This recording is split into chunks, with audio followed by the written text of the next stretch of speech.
মরণের কথা শুনতে যায় তৎকালীন জামানায় বাংলার যুবকেরা শোনো, রাহমাতুল লিল আলামিনের কদমের মধ্যে একজন যুবক আসলেন, বলি ইয়া রাসূলুল্লাহ, ইয়া হাবিবাল্লাহ, নবী গো, আপনি আমারে তওবা করায়া দেন, কারণ আমাকে আল্লাহ যেন মাফ করে দেয়, আমার আল্লাহ যেন আমারে ক্ষমা করে দেয়। জোরে বলো আল্লাহু আকবার। আল্লাহর নবী ডাক দিয়ে বলে, যুবক,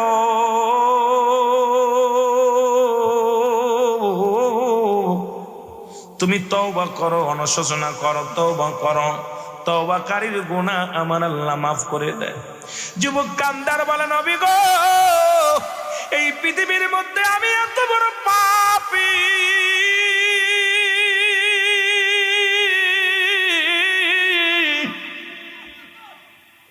পৃথিবীর মধ্যে এত বড় পাপী, আমার গুনাহ মনে হয় আমার আল্লাহ মাফ করবে না। জোরে বলেন আল্লাহু আকবার।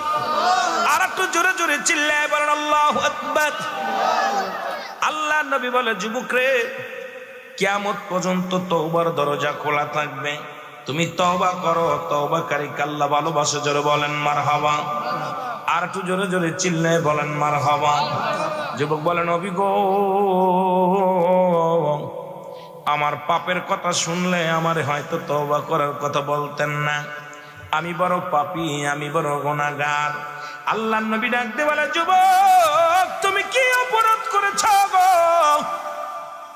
যুবক বলে, মায়ের নবী গো, আপনি জানতেন মক্কা মদিনায় মানুষের কবর থেকে কাপড়ের কাপড় হারায় যেত। জোরে বল আল্লাহু আকবার। যুবক বন্ধুরা অনেক এসেছেন, এই জন্য যুবকদের একটু ওয়াজ করে আসি, তারপরে আবার কবর আসরের দিকে আমি যাই না মুসলমান। যুবক বলে, নবী গো, এই মক্কা মদিনায় যত কাপড়ের কাপড় চুরি হতো নবী গো, এই কাপড়ের কাপড়গুলো আমি চুরি করতাম।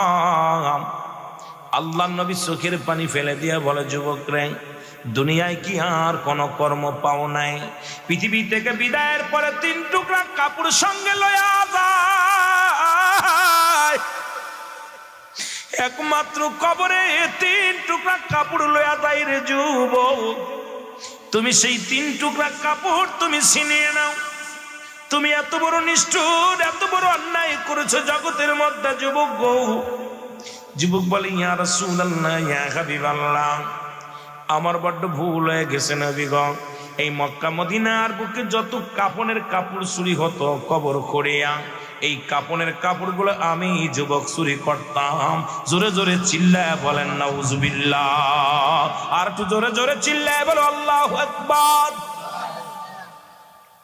আল্লাহ নবী বলে, যুবকরা, তুমি তওবা করো, তওবা করো,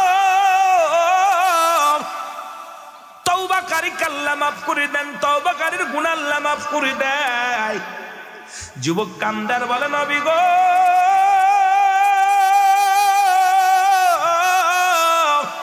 আমার মন বলে আমি যুবক জীবনে ক্ষমা পাবো না, আমি যুবকরে আমার আল্লাহ মাফ করবে না। নবী গো, জীবনে মনে হয় আমারে মাফ করবে না, আমি পাপী, আমি গুনাহগার, আমি অপরাধী, আমার গুনাহ আল্লাহ মাফ করবে না। যুবক আল্লাহ নবী ডাকতে বলে, যুবক রে, তুমি তওবা করো, তওবা করো। বলো, নবী গো, আমি তওবা করলেও আমার আল্লাহ আমার গুনাহ মাফ করবে না, আমার মতো পাপীরে ক্ষমা করবে না। আমার মতো পাপী এই পৃথিবীর মধ্যে দ্বিতীয় কেউ আছে আমি জানি না। আমার নবী কয়, যুবক রে, আর কান্দিস না, না কান্দিয়া মৌলার কাছে দরখাস্ত কর, আমার আল্লাহ তোরে মাফ করে দিবে। জোরে বলো আল্লাহু আকবার। আরে আমি পাপী অপরাধী, মৌলা তোমার দয়া চাই, বলে না আমি।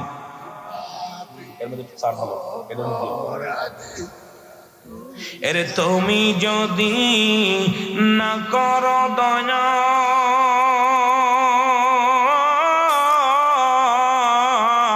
আমার হবে কি উপায়? আমি পাপী অপরাধী, মৌলা তোমার দয়া সাই বলে না আমি পাপী অপরাধী, আল্লাহ তোমার দয়া। এ দুনিয়ার মুসলমান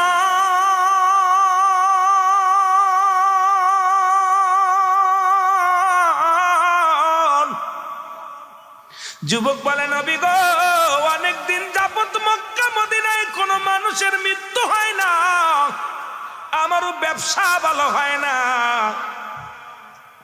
1 মাস যাবত মক্কা মদিনায় কোনো মানুষ মরে না, আমি যুবক কাপড়ের কাপড় চুরি করতে পারি না। নবী গো, হঠাৎ শুনতে পায় মহল্লার এক সুন্দরী মারা গেছে। এই মহল্লার মধ্যে এক ধনীর দুলালি মারা গেছে। নবী গো, শুনিয়া আমি গেলাম, সেখানে গেলাম, তার জানাজায় শরীক হলাম, তার কাপনে শরীক হলাম। তার মৃত্যু যখন তার লাশ দাফন করলো, দাফনে আমি শরীক হলাম। অপেক্ষা আছি কখন রাত হবে, কখন কাপনের কাপড় চুরি করব। সব মানুষ যখন ঘুমায় গেল, রাত নির্জন হয়ে গেল। নবী গো, আমি আস্তে আস্তে গরস্থানে গেলাম। গরস্থানে যাইয়া মাটিগুলো সরায় ফেললাম। সরায় আমি উপরের থেকে সামিয়ানা সরাইয়া ওই কবরের ভিতরে ঢুকলাম। ঢুকে ওই মেয়েটার গায়ের কাপড়গুলো আমি খুলে নিলাম। ওই মেয়েটার 3 টুকরা কাপড়ের কাপড় আমি খুলে লইয়া যখন কবর থেকে উঠতেছিলাম, নবী গো, হঠাৎ আমার জন্য কে যেন ডাক দে বলে ভিতর থেকে, যুবক, সারা জীবন তুমি কাপড়ের কাপড় চুরি করছো, একবার তাকা দেখ তার কবরে ঢুকছিস বিশ্ব সুন্দরী। যুবক রাজকন্যায় কর, জিনা কর, জিনা কর, তোরে কেউ বাধা দিবে না, তোরে কেউ বারণ করবে না। আল্লাহর নবী গো, ওই যুবতীর মুখের দিকে যখন আমি তাকাইলাম, যখন আমি তার যুবতীর মুখের দিকে তাকাইলাম, সঙ্গে সঙ্গে নবী গো দেখতে পাইলাম ওই যুবতীর চেহারা রূপ জৈবন দেখে আমি পাগল হয়ে গেলাম। ভিতর থেকে কে যেন বলে, যুবক জিনা কর, জিনা কর। সঙ্গে সঙ্গে আমি অন্যায় করা শুরু করলাম। নবী গো, জিনা হয়ে গেল। ইয়া রাসূলুল্লাহ, ইয়া হাবিবাল্লাহ। এরপরে আমি কবর থেকে ওঠার সময় যখন কাপনের কাপড় নিয়ে যখন উঠতেছিলাম গো, কে যেন চিৎকার মেরে ডাকতে বলে, যুবক, আজকে আমি দুনিয়া থেকে বিদায় লয়ে গেছি গো, তুমি আমার সাথে অন্যায় করলা, আমার সাথে তুমি অন্যায় করলা। আমি আল্লাহর আদালতে মামলা দিলাম, তোমার একদিন দুনিয়া থেকে বিদায় হওয়া লাগবে। আমি আল্লাহর আদালতে মামলা দিলাম, আমার আল্লাহ যেন কোনোদিন তোমারে ক্ষমা করে না। আজকে তুমি আমার সতীত্ব নষ্ট করলা, আমার সাথে তুমি জিনার বিচার করলা। আমি কবর থেকে তোমার বাধা দিতে পারলাম না, তোমাকে ঠেকাইতে পারলাম না। আমি আল্লাহর আদালতে মামলা দিলাম, আমার আল্লাহ যেন কোনদিন তোমারে ক্ষমা করে না। জোরে জোরে চিল্লায় বলা যাবে না আল্লাহু আকবার। আল্লাহর নবী শুনে বলে, যুবক রে, তুমি দূর হয়ে যাও, আমার কদম থেকে দূর হয়ে যাও। 1 মিনিট আর কদমের মধ্যে তোমার জায়গা নয়। বলে, নবী গো, আপনার কদম থেকে আমি কই যাব? যাওয়ার জায়গা না। ইয়া রাসূলুল্লাহ, ইয়া হাবিবাল্লাহ, নবী গো,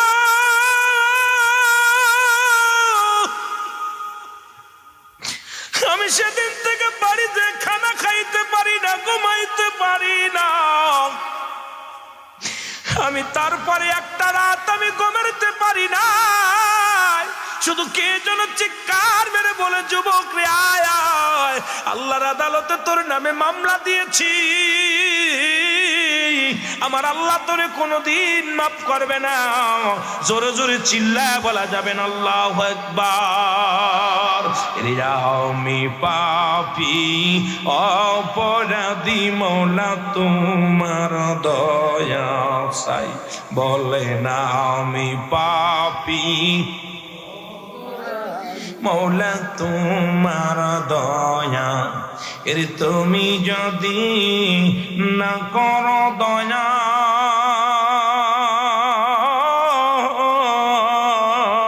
আল্লাহ তুমি যদি না করো দয়া, আমার হবে কি উপায়?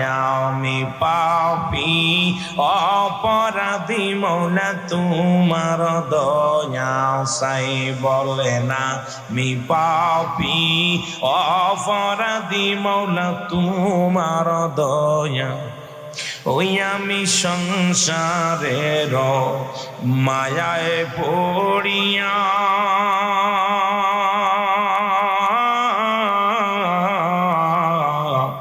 কত অপরাধ করছি গো মৌলা, নিজেও জানি না। আমি কোন দিন জল পর্বতরা, আমি কোন দিন জল পর্বতরা, হিসাব দিতে পারব না। আমি পাপী অপরাধী, মৌলা তোমার দয়া চাই, বলে না আমি পাপী অপরাধী, মৌলা তোমার। এ দুনিয়ার মুসলমান,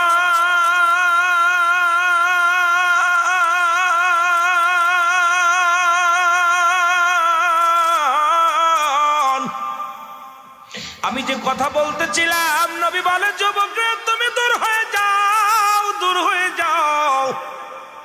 যুবক কাঁদতে কাঁদতে জঙ্গলায় চলে গেল। একদিন নয়, দুটি দিন নয়, 40টা দিন যুবক খানা খায় না, ঘুমায় না, শুধু মাটির মধ্যে গোড়ায় আর চোখের পানি ছেড়ে কান্দে, মালিক আমি অপরাধী নাই, আমার তুমি মাফ করে দাও, আমি বড় অপরাধী, তুমি আমার ক্ষমা করে দাও আল্লাহ। ইন্তেকালের পরে ওই কবরটা হবে বড় ভীষণ দুঃখিনী মায় আল্লাহ। ওই কবরের আযাব আমি সহ্য করতে পারবো না, তুমি আমারে ক্ষমা করে দাও, আমারে মাফ করে দাও। যুবক চোখের পানি ছেড়ে কান্দে, একদিন নয়, দুদিন নয়, 40টা দিন কান্দতে কান্দতে চোখ দিয়া পানি পড়িয়া গা হয়ে গেল। যুবকের কঙ্কাল হয়ে গেলেন দেহখানা শুকাইয়া।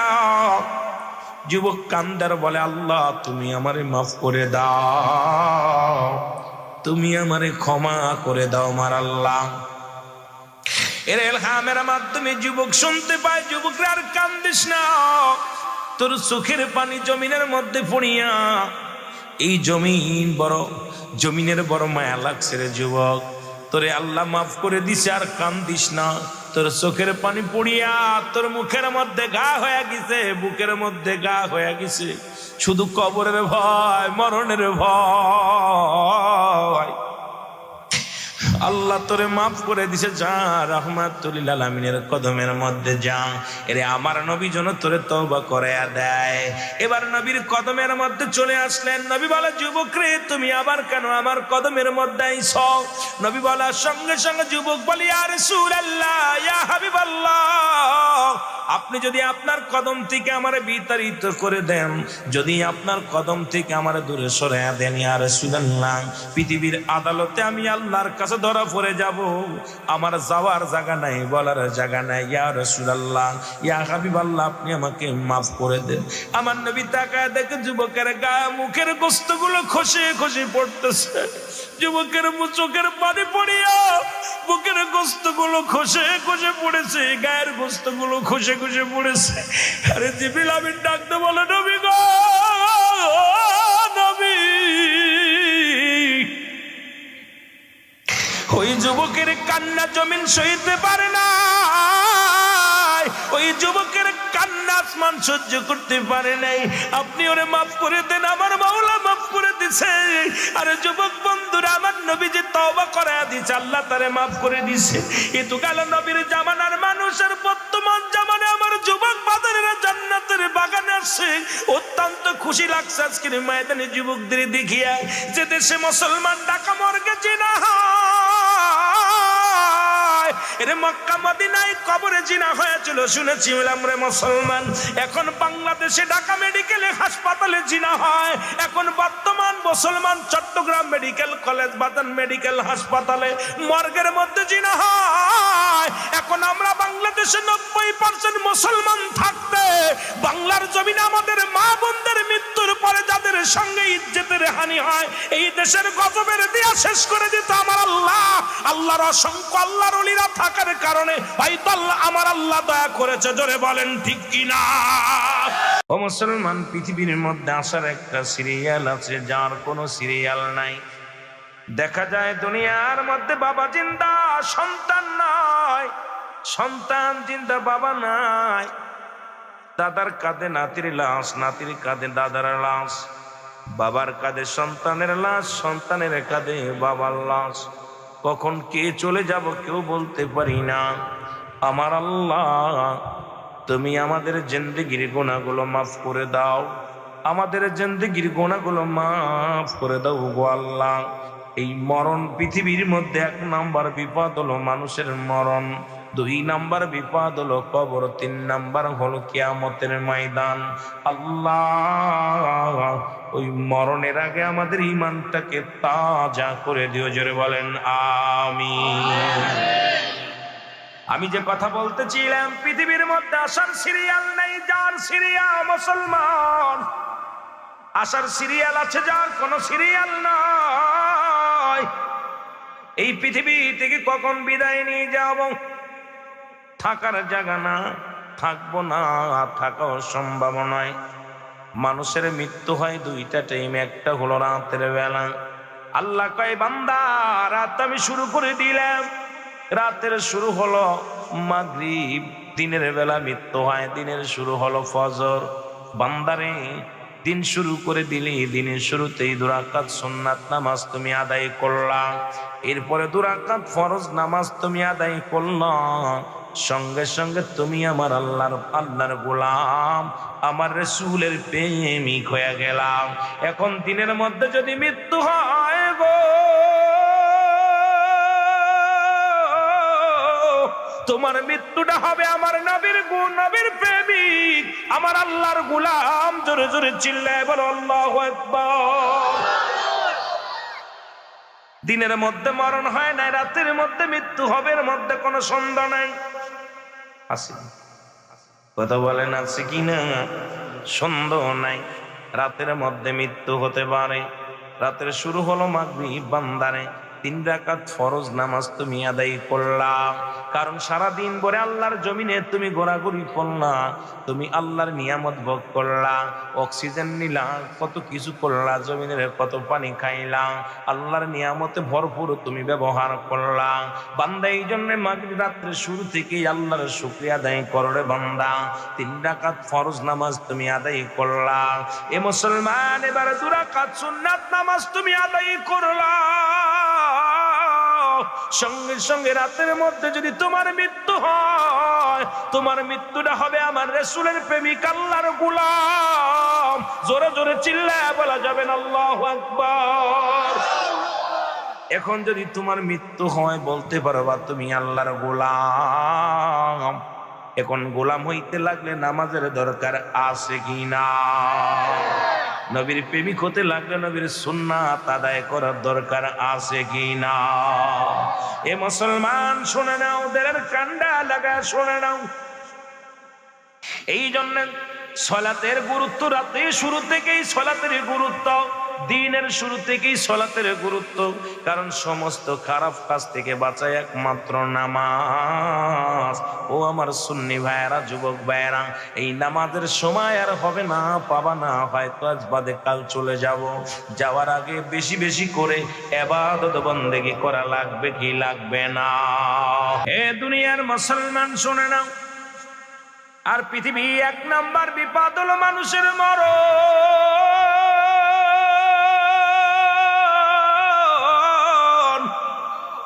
বান্দারে জান্নাতের বাগানে আসলা নেকির জন্য গো, কোন বান্দা যখন বাড়ি থেকে শুরু করলো সন্ধ্যা জান্নাতের বাগানে যাবেন, নিয়ত করি ঘর থেকে যখন বাইর হয়েছে, প্রতিটা কদমে কদমে আমার আল্লাহ সগীরা গুনাহগুলো মাফ করে দিছে। জোরে বলেন মারহাবা।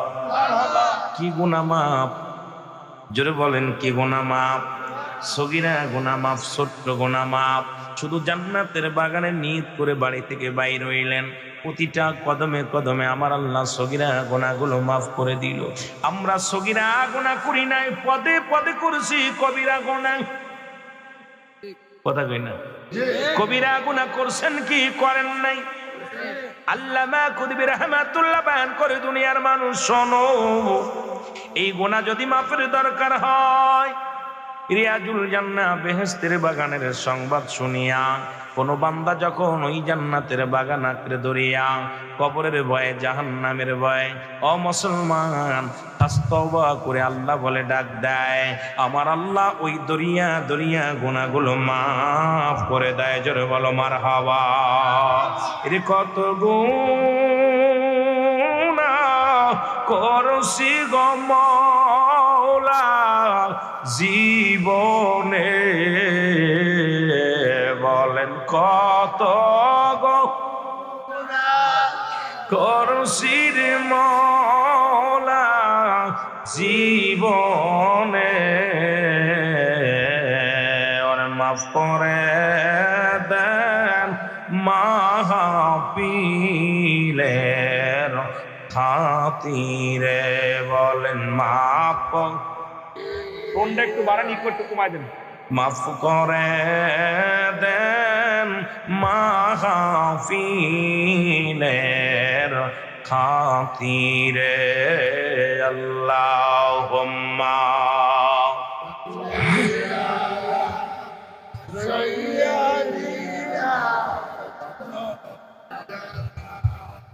ওয়া আলা আলি সাইয়্যিদিনা। এ দুনিয়ার মুসলমান,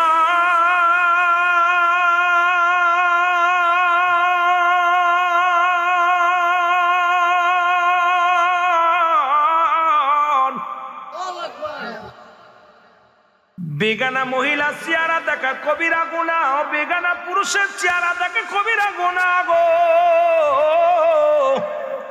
নামাজ ছেড়ে দিয়া কবিরা গুনাহ, মিথ্যা বলা কবিরা গুনাহ। এত গুনাহ করছো, জীবন ভরে গুনাহ মাফের দরকার আছে কি না? কত গুনাহ করলারে বান্দা। এই সুযোগ হয়ে গেল আজকে মুসলমান আহলে হক সুন্নি পরিষদ মুসলমান শুনে নাও, আজকের এই মুসলমান, আজকের এই মাহফিল কানা, এই জায়গাটার মধ্যে রিয়াজুল জান্নাহ বেহেশতের বাগান, এখানে বসিয়া খাস তওবা করে আল্লাহ বলে ডাক দিলে আল্লাহ মাফ করে দিবে। আজকে সুযোগ পাইছো জীবনের একটা রাত, হয়তো জীবন আর কোনোদিন সময় আসবে না, বসার সুযোগ পাবো না, আগামী দিন বাঁচবো কেউ গ্যারান্টি দিতে পারবো না, আর মরণ আসবে আমাদের মধ্যে কোনো সন্দেহ নাই। আল্লামা মুফতি আমজাদ আলী সাহেব একটা কিতাব লিখলো গো, এই কিতাবের মধ্যে উনি বয়ান করলেন, মুসলমান কিতাবের নাম বাহারে শরিয়াত। এই কিতাবের মধ্যে উনি লিখতে যা বললেন, দুনিয়ার মানুষ শোনো, কোন মানুষ যখন সাধারণ মৃত্যুবরণ করে গো, ওই মানুষটার মৃত্যু হলো 70টা তাজা উটের গায়ের চামড়া জবাই না করিয়া উল্টো দিকে টান দিয়া লবণ আর মরিচ লাগাইয়া দিলে যতটুক যন্ত্রণা হয়, এর চাইতে 70 গুণ যন্ত্রণা হলো একটা সাধারণ মৃত্যু। জোরে বলো আল্লাহু আকবার। এখন যারা মৃত্যুকালে পায়খানা করে দেয়, মরণের সময় প্রস্রাব করে দেয়, মরণের সময় যাদের চোখ দুটি বড় বড় হয়ে যায় গো, যাদের জিহ্বা বাইর হয়ে যায়, তাদের মরণটা কত কঠিন হয়। কত মানুষের দাফন করাইলা, কত মানুষের কাপন পরাইলা, কত মানুষের কবরে শুয়া দিলা, কোন দিন জোরে তোমার কেটে যাবে রে, ওই মার্কিন সাদা কাপড়ের মধ্যে মোড়ায় বিদায় করে দিবে আল্লাহ। বন্ধু বান্ধব কেউ সাথে যাবে না, স্ত্রী পুত্র কেউ আমার সঙ্গে যাবে না। কার জন্য দুনিয়ায় অন্যায় করো, কার জন্য মুসলমান চুরি করো, বাটপারি করো, কার জন্য জিনা করো, কার জন্য সুদ খাও, কার জন্য ঘুষ খাও, এই দুনিয়ার সম্পদের পাহাড় গোল্লা তুমি। আমি প্রতিটা আলোচনার মধ্যেই বলি, মুসলমান এই দুনিয়ার সম্পদ খাবে লোকে, তোমার দেহ খাবে পোকে। জোরে জোরে চিল্লায়া বলেন ঠিক কিনা? দুনিয়ার মধ্যে যত সম্পদ আপনি করবেন সব ভাগাভাগি হবে, ছেলে মেয়ে ভাগাভাগি করে নিবে, স্ত্রী পুত্র পরিবার পরিজন সবাই ভাগাভাগি করে নিবে, কিন্তু আপনার পাপের ভাগটা কেউ নিবে না। ভাই নিবে না, ছেলে নিবে না, বিবি নিবে না, বন্ধু বান্ধব কেউ আপনার ভাগ নিবে না। কিন্তু এই জন্য দুনিয়ার সম্পদ খাবে লোকে, আর আপনার দেহটা খাবে পোকে। জোরে বলেন ঠিক কিনা? আমার মরণ আসিবে কখন কেউ তো জানি না, আমার মরণ আসিবে এই আমি চলে যাব, আমায় তোমরা বইলা যায় না, আমি চলে যাব, আমায় তোমরা। আমার মরণ আসিবে কখন কেউ তো জানি না, আমার মরণ আসিবে কখন। টাকা পয়সা দালান কোটা জাগা করেছি, সব কিছু পেলাইয়া যাচ্ছি, একাই চলেছি রে আমি, সব কিছু পেলাইয়া যাচ্ছি, একাই চলেছি। আমি যাবার কালে ভেবে দেখি আমার কেহ নাই, আমি যাবার কালে আমার কেহ নাই, আমার মরণ আসিবে কখন কেউ তো জানি না, আমার মরণ এ দুনিয়ার মুসলমান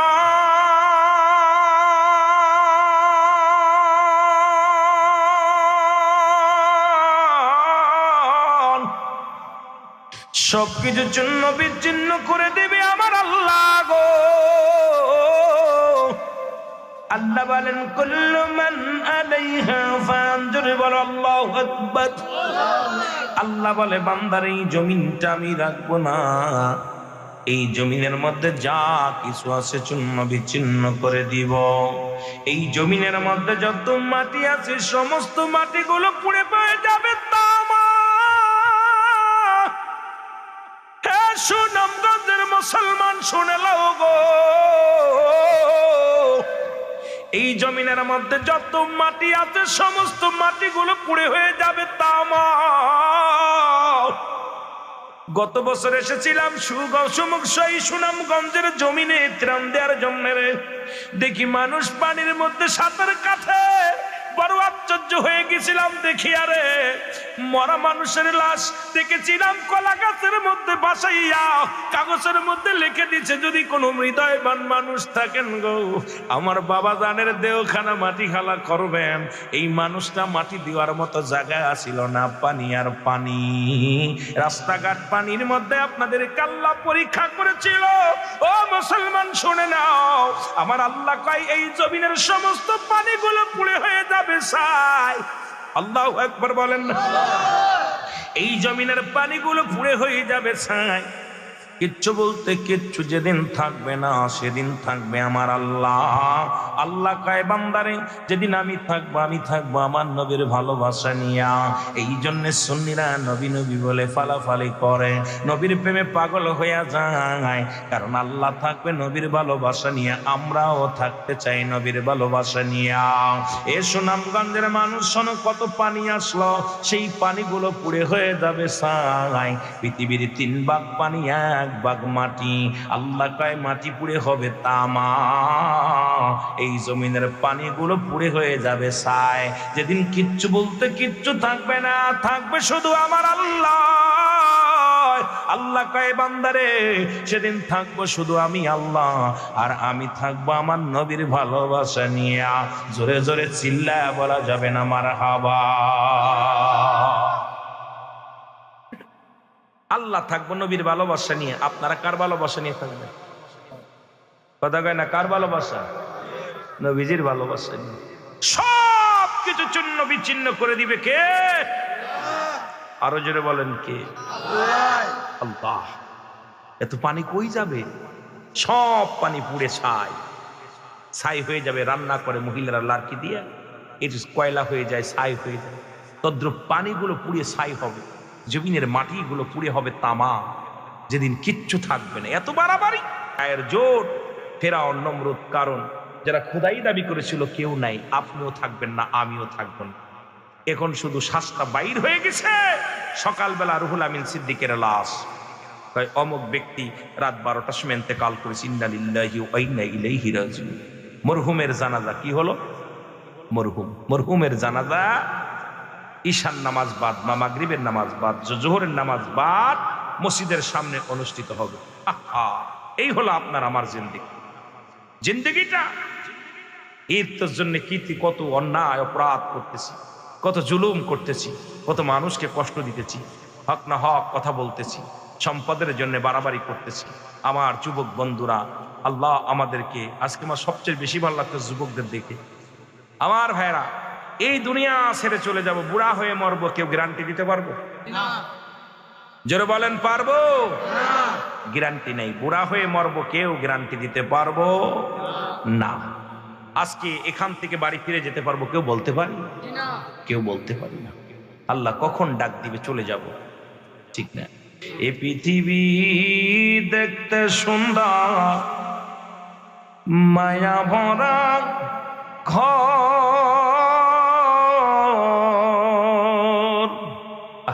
ঠিক না? তারপরে কি যেন যাইবা আকাশ, কি যেন বুঝলে গেছি, বলি না তো, এই জন্য বুঝলা যাই, কথা বলেছেননি। এই দুনিয়ায় এমনই একটা মায়ার ঘর, এটা যে কোনো মুহূর্তে মায়ার বাদনে পড়ে কত অন্যায় অপরাধ করতেছি, কিন্তু আসবা একা যাইবা একা, কিসের অহংকার? যেরকম ঠিক কিনা? কিসের এত অহংকার? অহংকার করে লাভ আছে? আইসো একা যাইবা একা, কিসের অহংকার? কথাটা বালাই বলছে, যদিও গান গাইছে তবে কথাটা চিরন্তর সত্য। কুল্লু নাফসিন যায়িকাতুল মউত। আল্লাহু আকবার বলো না? সব কিছু শূন্য রেখে বিদায় হয়ে যেতে হবে। আল্লাহু আকবার বলেন। একটু মহব্বতের সঙ্গে দুরূদ শরীফ পড়েন। আল্লাহুম্মা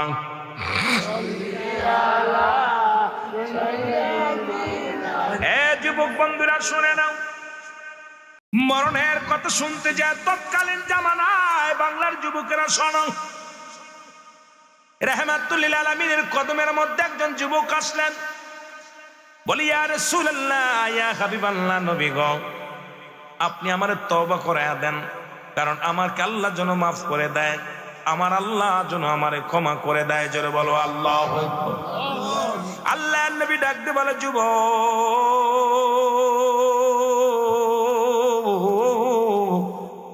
তুমি তওবা করো, অনুশোচনা করো, তওবা করো, তওবাকারীর গুনাহ আমার আল্লাহ মাফ করে দেয়।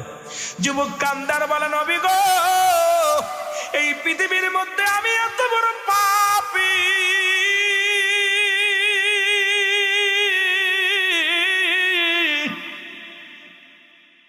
পৃথিবীর মধ্যে এত বড় পাপী, আমার গুনাহ মনে হয় আমার আল্লাহ মাফ করবে না। জোরে বলেন আল্লাহু আকবার। আর একটু জোরে জোরে চিল্লায় বলেন আল্লাহু আকবার।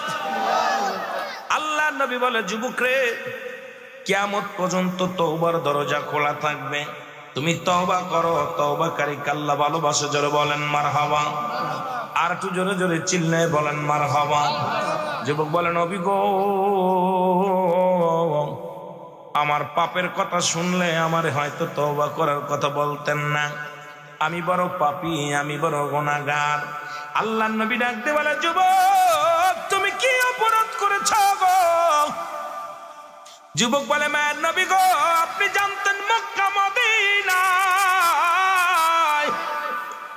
মানুষের কবর থেকে কাপনের কাপড় হারায় যেত। জোরে বল আল্লাহু আকবার। যুবক বন্ধুরা অনেক এসেছেন, এই জন্য যুবকদের একটু ওয়াজ করে আসি, তারপরে আবার কবর আসরের দিকে আমি যাই না মুসলমান। যুবক বলে নবী গো, এই মক্কা মদিনায় যত কাপনের কাপড় চুরি হতো নবী গো, এই কাপনের কাপড়গুলো আমি চুরি করতাম। আল্লাহ নবী চোখের পানি ফেলে দিয়া বলে যুবক রে, দুনিয়ায় কি আর কোন কর্ম পাও নাই? পৃথিবী থেকে বিদায়ের পরে 3 টুকরা কাপড় সঙ্গে লয়া যায়, একমাত্র কবরে 3 টুকরা কাপড় লয়া যায় রে যুবক। তুমি সেই 3 টুকরা কাপড় তুমি ছিনিয়ে নাও। তুমি এত বড় নিষ্ঠুর, এত বড় অন্যায় করেছো জগতের মধ্যে যুবক গো। যুবক বলে ইয়া রাসূলুল্লাহ, ইয়া হাবিবাল্লাহ, আমার বড্ড ভুল হয়ে গেছে নবী গো। এই মক্কা মদিনার বুকে যত কাপনের কাপড় চুরি হতো কবর খড়িয়া, এই কাপনের কাপড়গুলো আমি যুবক চুরি করতাম। জোরে জোরে চিল্লায় বলেন নাউজুবিল্লাহ। আর একটু জোরে জোরে চিল্লায় বলো আল্লাহু আকবার। আল্লাহর নবী বলে যুবক রে, তুমি তওবা করো, তওবা করো। তওবাকারীকে আল্লাহ মাফ করে দেন, তওবাকারীর গুনাহ আল্লাহ মাফ করে দেয়। যুবক কান্দার বলে নবী গো,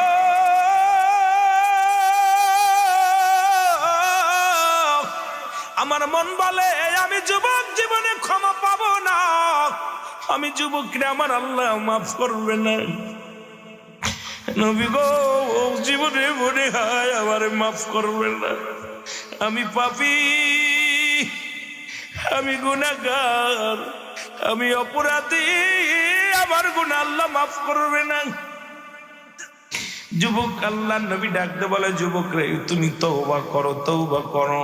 বলো নবী গো, আমি তওবা করলেও আমার আল্লাহ আমার গুনাহ মাফ করবে না, আমার মতো পাপীরে ক্ষমা করবে না। আমার মতো পাপী এই পৃথিবীর মধ্যে দ্বিতীয় কেউ আছে আমি জানি না। আমার নবী কয় যুবক রে, আর কান্দিস না, না কান্দিয়া মৌলার কাছে দরখাস্ত কর, আমার আল্লাহ তোরে মাফ করে দিবে। জোরে বলো আল্লাহু আকবার। আরে আমি পাপী অপরাধী, মৌলা তোমার দয়া চাই বলে না আমি। এর মধ্যে চার হলো, এদের মধ্যে এরে তুমি যদি না করো দয়া,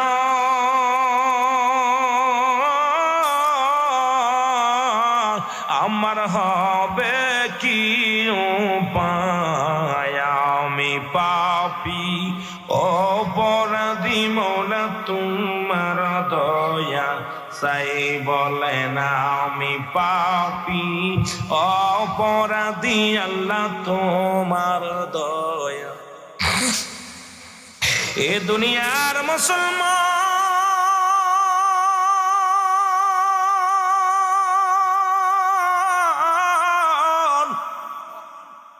যুবক বলে নবী গো, অনেকদিন যাবত মক্কা মদিনায় কোনো মানুষের মৃত্যু হয় না, আমারও ব্যবসা ভালো হয় না। 1 মাস যাবত মক্কা মদিনায় কোনো মানুষ মরে না, আমি যুবক কাপনের কাপড় চুরি করতে পারি না। নবী গো, হঠাৎ শুনতে পায় মহল্লার এক সুন্দরী মারা গেছে। এই মহল্লার মধ্যে এক ধনীর দুলালি মারা গেছে। নবী গো, শুনিয়া আমি গেলাম, সেখানে গেলাম, তার জানাজায় শরীক হলাম, তার কাপনের শরীক হলাম। তার মৃত্যু যখন তার লাশ দাফন করলো, দাফনেও আমি শরীক হলাম। অপেক্ষা আছি কখন রাত হবে, কখন কাপনের কাপড় চুরি করব। সব মানুষ যখন ঘুমায় গেল, রাত নির্জন হয়ে গেল। নবী গো, আমি আস্তে আস্তে গরস্থানে গেলাম, গরস্থানে যাইয়া মাটিগুলো সরায় ফেললাম। সরায় আমি উপরের থেকে সামিয়ানা সরাইয়া ওই কবরের ভিতরে ঢুকলাম। ঢুকে ওই মেয়েটার গায়ের কাপড়গুলো আমি খুলে নিলাম। ওই মেয়েটার 3 টুকরা কাপনের কাপড় আমি খুলে লইয়া যখন কবর থেকে উঠতেছিলাম, নবী গো, হঠাৎ আমার জন্য কে যেন ডাক দে বলে ভিতর থেকে, যুবক, সারা জীবন তুমি কাপনের কাপড় চুরি করছো, একবার তাকা দেখ তার কবরে ঢুকছে বিশ্ব সুন্দরী। যুবক রাজ কন্যায় কর, জিনা কর, জিনা কর, তোরে কেউ বাধা দিবে না, তোরে কেউ বারণ করবে না। আল্লাহর নবী গো, ওই যুবতীর মুখের দিকে যখন আমি তাকাইলাম, যখন আমি তার যুবক যুবতীর মুখের দিকে তাকাইলাম, সঙ্গে সঙ্গে নবী গো দেখতে পাইলাম ওই যুবতীর চেহারা রূপ যৌবন দেখে আমি পাগল হয়ে গেলাম। ভিতর থেকে কে যেন বলে, যুবক জিনা কর, জিনা কর। সঙ্গে সঙ্গে আমি অন্যায় করা শুরু করলাম। নবী গো, জিনা হয়ে গেল ইয়া রাসূলুল্লাহ, ইয়া হাবিবাল্লাহ। এরপরে আমি কবর থেকে ওঠার সময় যখন কাপনের কাপড় নিয়ে যখন উঠতেছিলাম গো, কে যেন চিৎকার মেরে ডাকতে বলে, যুবক আজকে আমি দুনিয়া থেকে বিদায় লয়ে গেছি গো, তুমি আমার সাথে অন্যায় করলা, আমার সাথে তুমি অন্যায় করলা। আমি আল্লাহর আদালতে মামলা দিলাম, তোমার একদিন দুনিয়া থেকে বিদায় হওয়া লাগবে। আমি আল্লাহর আদালতে মামলা দিলাম, আমার আল্লাহ যেন কোনোদিন তোমারে ক্ষমা করে না। আজকে তুমি আমার সতীত্ব নষ্ট করলা, আমার সাথে তুমি জিনার বিচার করলা। আমি কবর থেকে তোমার বাধা দিতে পারলাম না, তোমাকে ঠেকাইতে পারলাম না। আমি আল্লাহর আদালতে মামলা দিলাম, আমার আল্লাহ যেন কোনোদিন তোমারে ক্ষমা করে না। জোরে জোরে চিল্লায় বলা যাবে না আল্লাহু আকবার। আল্লাহর নবী শুনে বলে, যুবক রে, তুমি দূর হয়ে যাও, আমার কদম থেকে দূর হয়ে যাও। একটা মিনিট আর কদমের মধ্যে তোমার জায়গা নয়। বলে, নবী গো, আপনার কদম থেকে আমি কই যাব? যাওয়ার জায়গা না ইয়া রাসূলুল্লাহ, ইয়া হাবিবাল্লাহ। নবী গো,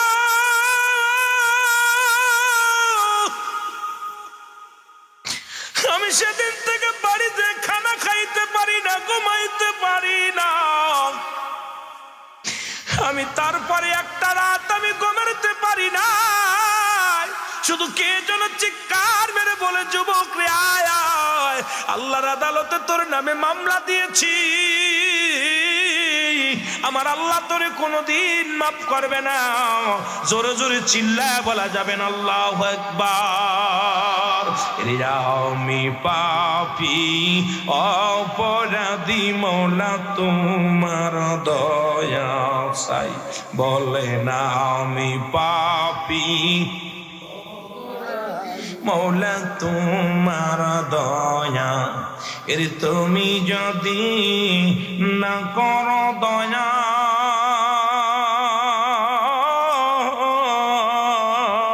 আল্লাহ তুমি যদি না করো দয়া, আমার হবে কি উপায়? আমি পাপী অপরাধী, মওলা তোমার দয়া চাই।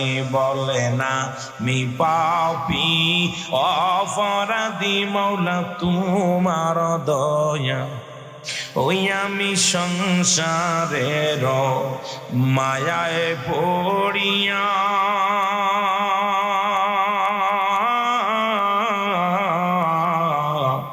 কত অপরাধ করছি গো মওলা, নিজেও জানি না। আমি কোন দিন জল পর্বতরা, আমি কোন দিন জল পর্বতরা, হিসাব দিতে পারব না। আমি পাপী অপরাধী, মওলা তোমার দয়া চাই। বলে না, আমি পাপী অপরাধী, মওলা তোমার। এ দুনিয়ার মুসলমান,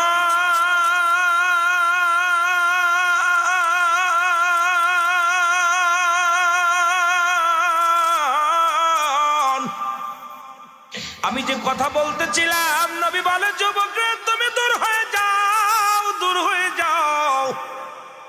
যুবক কাঁদতে কাঁদতে জঙ্গলায় চলে গেল। একদিন নয়, দুটি দিন নয়, 40টা দিন যুবক খানা খায় না, ঘুমায় না, শুধু মাটির মধ্যে গোড়ায় আর চোখের পানি ছেড়ে কান্দে, মালিক আমি অপরাধী নাই, আমারে তুমি মাফ করে দাও, আমি বড় অপরাধী, তুমি আমারে ক্ষমা করে দাও আল্লাহ।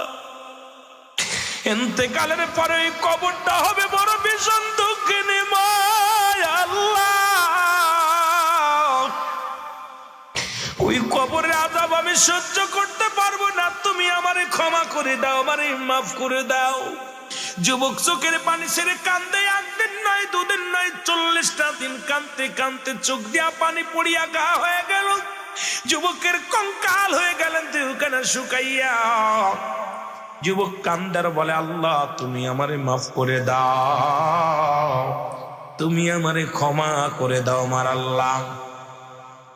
এর ইলহামের মাধ্যমে যুবক শুনতে পায়, যুবকরা আর কান্দিস না, তোর চোখের পানি জমিনের মধ্যে পড়িয়া এই জমিনের বড় মায়া লাগছে রে যুবক, তোরে আল্লাহ মাফ করে দিছে, আর কান্দিস না, তোর চোখের পানি পড়িয়া তোর মুখের মধ্যে ঘা হয়ে গেছে, বুকের মধ্যে ঘা হয়ে গেছে, শুধু কবরের ভয়, মরণের ভয়। আল্লাহ তোরে মাফ করে দিছে, যা রাহমাতুল লিল আলামিনের কদমের মধ্যে যা। এরে আমার নবী যেন তোরে তওবা করায়া দেয়। এবার নবীর কদমের মধ্যে চলে আসলেন। নবী বলে, যুবক রে তুমি আবার কেন আমার কদমের মধ্যে আইছ?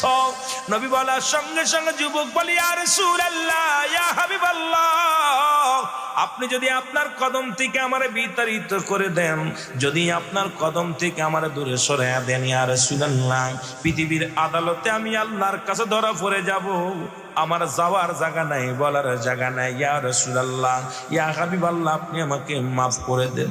আমার নবী তাকায় দেখে যুবকের গা মুখের গোশতগুলো খসে খসে পড়তেছে, যুবকের চোখের পানি পড়িয়া বুকের গোশতগুলো খসে খসে পড়েছে, গায়ের গোশতগুলো খসে খসে পড়েছে। আরে জিবরিল আমিন ডাকতে বলে, নবী গো নবী। ওই যুবকের কান্না জমিন সইতে পারে না, ওই যুবকের কান্না আসমান সহ্য করতে পারে নাই, আপনি ওরে মাফ করে দেন, আমার মাওলা মাফ করে দিছে। আরে যুবক বন্ধুরা, আমার নবী যে তওবা করায়া দিছে, আল্লাহ তারে মাফ করে দিছে। এ তো গেল নবীর জামানার মানুষ, আর বর্তমান জামানায় আমার যুবক বাজারের জান্নাতের বাগানে আসছে। অত্যন্ত খুশি লাগছে আজকের ময়দানে যুবকদের দেখিয়া, যে দেশে মুসলমান ঢাকা মর্গে জিনা এর মক্কা মদিনায় কবরে জিনা হয়েছিল শুনেছি আমরা মুসলমান। এখন বাংলাদেশে ঢাকা মেডিকেলে হাসপাতালে জিনা হয়। এখন বর্তমান মুসলমান চট্টগ্রাম মেডিকেল কলেজ, বাতান মেডিকেল হাসপাতালে মর্গের মধ্যে জিনা হয়। এখন আমরা বাংলাদেশে 90% মুসলমান থাকতে বাংলার জমিনে আমাদের মা বোনদের মৃত্যুর পরে যাদের সঙ্গে ইজ্জতের হানি হয়, এই দেশের গজবের দিয়া শেষ করে দিত আমার আল্লাহ। আল্লাহর অসংখ্য আল্লাহর ওলিরা থাকার কারণে হয়তো আল্লাহ আমার আল্লাহ দয়া করেছে। জোরে বলেন ঠিক কিনা? বড় আশ্চর্য হয়ে গেছি যে বাংলাদেশে কিছুদিন আগে আপনারা দেখছেন ঢাকা মেডিকেল কলেজ হাসপাতালে একাধিক নারী ধর্ষিত হয়েছে। মারা গেছে বিষ খেয়ে, আলামত জিনা। মারা গেছে গলায় দড়ি নিয়ে, আলামত হলো জিনা। ডাক্তাররাও গবেষণা করে ঘটনাটা কি, মারা গেল অ্যাক্সিডেন্ট করে, জিনা হলো কোন সময়, রেপ হলো কোথায়। এরপরে সিসি ক্যামেরা লাগালেন, লাগানোর পর বইটে করলো, তখন ডোমকে ধরে নিয়ে রিমান্ডে দেওয়া হলো। বললো যে 100 নয় 200 নয়, আজ থেকে প্রায় 700-800 মহিলা যখন কোনো মেয়ের লাশ কাটতে যায়, যখন আমি ডোম এই টেবিলের উপরে উঠায় যখন তাকে উলঙ্গ করে লাশটা কাটতে যাই, সর্বপ্রথম তার সঙ্গে জিনা করিনি। আহা, আমি বাংলাদেশের যুবক ভাইদের জন্য ধন্যবাদ জানাই যে খারাপ কাজ থেকে জান্নাতের বাগান আসছেন। যে বাংলাদেশে কোথায়, আমি এই জন্য বললাম যে মক্কা মদিনায় রাসূলের জামানায় কবরে জিনা হয়েছে, তাও তো আবেগে পড়ে। আর আমার দেশের মা বোনেরা দর্শিত হয় মরার পরে মর্গে যায়। তাহলে এই দেশের মধ্যে আল্লাহ যে গজব দেয় নাই, এখনো আল্লাহ আমাদেরকে বাঁচায় রাখছে। করোনা দিয়ে সব শেষ করে দেওয়ার দরকার ছিল। জোরে বলেন ঠিক কিনা? আমি কি মিথ্যা বলছি? এই যারা মিডিয়া চালান, ইউটিউব চালান, যারা ফেসবুক চালান, আমি কি মিথ্যা বলতেছি? আপনার চট্টগ্রাম মর্গে একই অবস্থা। ওখানে ধরা পড়লেন ওই ডোম, ওনার নামটা আমি ভুলে গেছি, উনি বললেন আমি 150 মহিলা, আমি সব মহিলার কাছে যাই না, যত সুন্দরী মহিলা যারা বিষ পান করে, যারা গলায় দড়ি নেয়, এই সমস্ত মেয়েরা আসলে তাদের সঙ্গে আমি অপকর্ম করি। আহা, যে দেশে মরার পরে, আহা বাংলাদেশ, মক্কা মদিনার পরে মুসলিম কান্ট্রি হলো বাংলাদেশটা, উত্তর এই পূর্ব অঞ্চলে। আমার দেশের মানুষ যেমন রাসূল প্রেমিক, আমার দেশের মানুষ যেমন খোদা প্রেমিক, আর আমার দেশের বক্তাগুলো বড় বড় কথা বলো। আমার বাবারা, আমার দেশে জিনা হয় মর্গে, পৃথিবীর ভারতেও হয়নি, লন্ডনে হয় নাই, জাপানে হয় নাই। যে দেশে জিনার কারবার, ওই আপনার ইন্দোনেশিয়া টেশিয়া, যে দেশ আপনার শ্রীলঙ্কা টঙ্কা, আপনার আবার কি মালয়েশিয়া, যে দেশে জিনা ব্যভিচার ওফেন আছে, সেই সব দেশেও কোনো মরা মানুষের সঙ্গে জিনা হয়নি, কিন্তু বাংলাদেশে মরা মানুষের সঙ্গে জিনা হয়েছে। তাহলে আল্লাহ আমাদেরকে বাঁচিয়ে যে রাখছে, এটাই শুকরিয়া আদায় করি। তবে আমাদেরকে হয়তো দয়া করছে আল্লাহর মাহবুব বান্দাদের খাতিরে, যদি আল্লাহর ওলিদের খাতিরে, এটা আমাদের বোঝা লাগবে। কিসের ওয়াজ, কিসের নসিহত, কিসের কি অবস্থা, অবস্থা খুব শোচনীয়। জোরে বলেন ঠিক কিনা, আরো জোরে বলেন ঠিক কিনা। আমার বাবারা, আমি মাঝে মাঝে চিন্তা করি, আল্লাহ তুমি কোন জামানায় আমাকে বক্তা বানাইলা, কোন জামানায় বক্তা হইলাম, কোন জামানায় আলোচনা করা শিখলাম, যে জামানায় হক কথা বলার মতো পরিবেশ নাই। হয়তো আপনাদের গায়ে পড়বে কথাগুলো বললে। আল্লাহ আমাদেরকে এখনো শাহজালালের মতো আবার গজরে উঠতে হবে, আবার সেই তাকবীর দিতে হবে। আমার মুসলমান বোমা দিয়া, অস্ত্র দিয়া বিশ্বাস নয়, মুসলমানদের তাকবীর জবানটা ঠিক রাখতে হবে। ইমানি জজবা নিয়ে যখন কথা বলবেন, বাতিলেরা থরথর করে কাঁপবে। জোরে বলেন ঠিক কিনা, আরো জোরে বলেন ঠিক কিনা। এই জন্য আমি আজকে যুবকদের দেখা পর আলোচনা আমাকে বলছে, হুজুর একটু কবর হাসর ওয়াজ করবেন, কিন্তু আমি যুবকদের চেহারা দেখে বড় আশ্চর্য হয়ে যাচ্ছে। আল্লাহ, তোমাদের থাকার কথা ছিল অন্য কোথাও, কিন্তু জান্নাতের বাগান ধরেছ। তোমাদেরকে নিয়ে কিছু কথা বলা পর আমি আলোচনায় যাব যদি সময় পায়। আল্লাহ যেন দয়া করে, কারণ যুবক বয়সী হবে জান্নাতি, 18 বছর যুবক আর 16 বছরের যুবতী, যারা বলে মারহাবা বলেন না, আর একটু জোরে বলেন মারহাবা। রাসূলের কদমের মধ্যে যুবক নামাজে আসতেন, 5 ওয়াক্ত সালাত আদায় করতেন, নামাজ প্রতিনিয়ত পড়তেন। নবীজির পিছে একজন যুবক, আমার যুবক বন্ধুরা শুনবা আজকে, তারপরে মুরব্বীদের আলোচনা করব, সময় পালি মা বোনদের কথা বলবো, কারণ মনটা বড় কাঁদে। একটা যুবক যদি দিনের পথে আসে, আমার জীবনটা বড় সার্থক হয়ে যাবে। কারণ জাতিকে পরিবর্তন করার জন্য যুব সমাজকে অগ্রসর করতে হবে। জোরে জোরে বলেন ঠিক কিনা। আমার ভাইরা, আমার বন্ধুরা, আমার রাহমাতুল লিল আলামিনকে কত ভালোবাসতেন, ইসলামকে কত ভালোবাসতেন। যেমন আপনার আজকে মাহফিলকে ভালোবেসেছেন। রহমতের নবীর পিছনে সালাত আদায় করে একজন যুবক, কিন্তু মসজিদের পাশে একজন ইহুদির মেয়ে যুবকের প্রতি আকৃষ্ট হয়ে গেলেন। প্রতিনিয়ত রাস্তার মধ্যে প্রেমের প্রস্তাব দেয়, প্রতিনিয়ত ফাইসা কথা বলে, যুবক মাথা নিচু করে চলে যায়। বারবার প্রেমের অফার দেয়, যুবক প্রত্যাখ্যান করে। একদিন রাসূলুল্লাহ সাহাবীদেরকে নিয়ে আলোচনা করতেছেন, একটু রাত হয়ে গেল, ঈশা সালাত আদায় করে নবীজি সাহাবীদেরকে নিয়ে আলোচনা করতেছেন। একটু রাত হয়ে গেছে, ওই যুবতী অপেক্ষা আছে, রাসূলের যুবক, ওই যুবক সাহাবী যখন রাস্তা দিয়ে আসবে তাকে ধরবে, যে কথা সেই কাজ। যুবক যখন আসলেন, সঙ্গে সঙ্গে অন্য মানুষ দিয়ে ধরে নিয়ে ঘরের মধ্যে গেলেন। ঘরের মধ্যে যায় যুবতী প্রেমের অফার দিলেন, কুপ্রস্তাব দিলেন। যুবক বলেন না, কারণ আমি রাসূলুল্লাহর প্রেমিক, আমি ইসলাম ধর্ম কবুল করেছি, সুতরাং আমার দ্বারা অন্যায় করা সম্ভব নয়। আজকে আমার দেশের অনেক আলেমগণ মুসলমান, শুনে নেন, 3 মাসে 609 জন বলৎকার ধরা পড়ছে, দাড়িওয়ালা টুপিওয়ালারা। এতে আমার নবীজির উপরে দুশ্মন বা জান দুশ্মনী করেছেন। ইহুদি খ্রিস্টানরা মুসলমানদের ইতিহাস, মুসলমানদেরকে নিয়ে উপহাস করে। মুসলমান, কারণ মুসলমান জাতি জিনার জাতি না, মুসলমান জাতি পৃথিবীর মধ্যে সুদখোর নয়, মুসলমান জাতি ঘুষখোর নয়, মুসলমান জাতি অন্যায় করে না। এটা প্রমাণ করে দিয়ে গেছে আমার রাসূলের যুবক সাহাবী। একটু আলোচনার ভিতরে গেলেই বুঝতে পারবেন। জোরে জোরে চিল্লায় বলেন মারহাবা। আমার ভাইরা, আমার বন্ধুরা, আমার রহমতের নবীর সাহাবী, ওনাকে ঘরের মধ্যে নিয়ে মেয়েটা সর্বপ্রথম তার গায়ের কাপড় খুলে ফেললেন, পণ্যের কাপড় খুলে ফেললেন, উলঙ্গ হয়ে গেলেন, একদম বস্ত্রহীন হয়ে গেলেন। যুবককে অনেক আকৃতিক অনেক রকম বাজানরে কি করতে লাগলেন, আকর্ষণ করানোর জন্য চেষ্টা করলেন।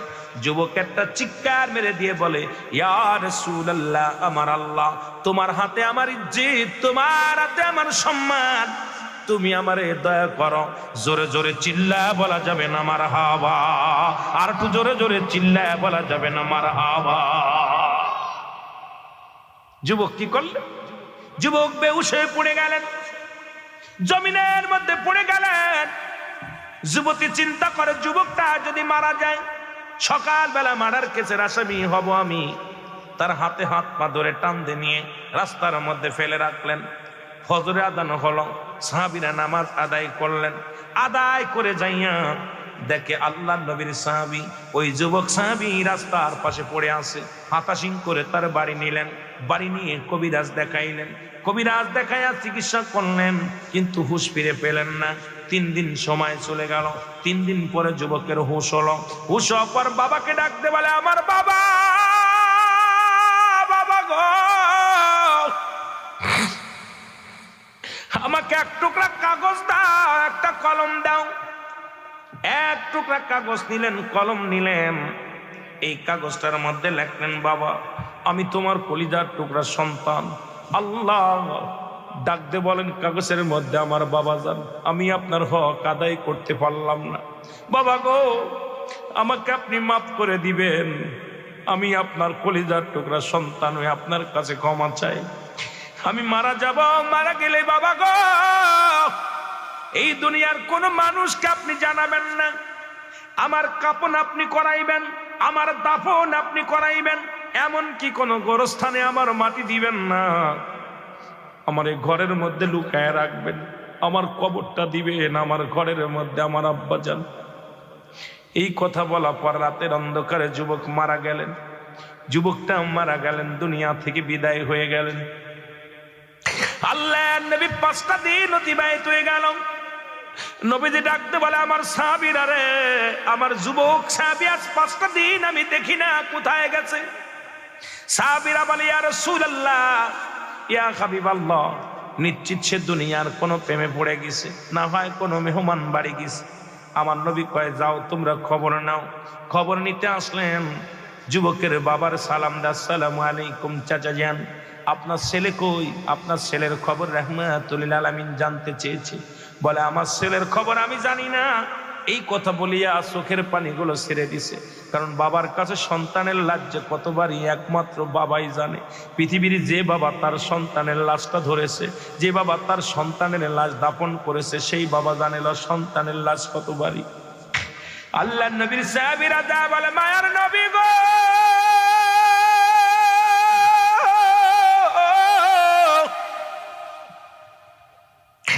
আপনার যুবক সাহাবীর খবর তার বাবা দিতে পারে নাই, জানে নাই। তবে আমি যখন তার সন্তানের কথা জিজ্ঞাসি, দেখেছি বাবার চোখ দিয়ে টলমল করে পানি আসছে। আর কিছু বলতে পারি না। আমার নবী বলে, দাঁড়াও, আমি যাব। নবীজি চলে গেলেন যুবকের ঘরে। সালাম দা, আসসালামু আলাইকুম ইয়া হালাল বাইত।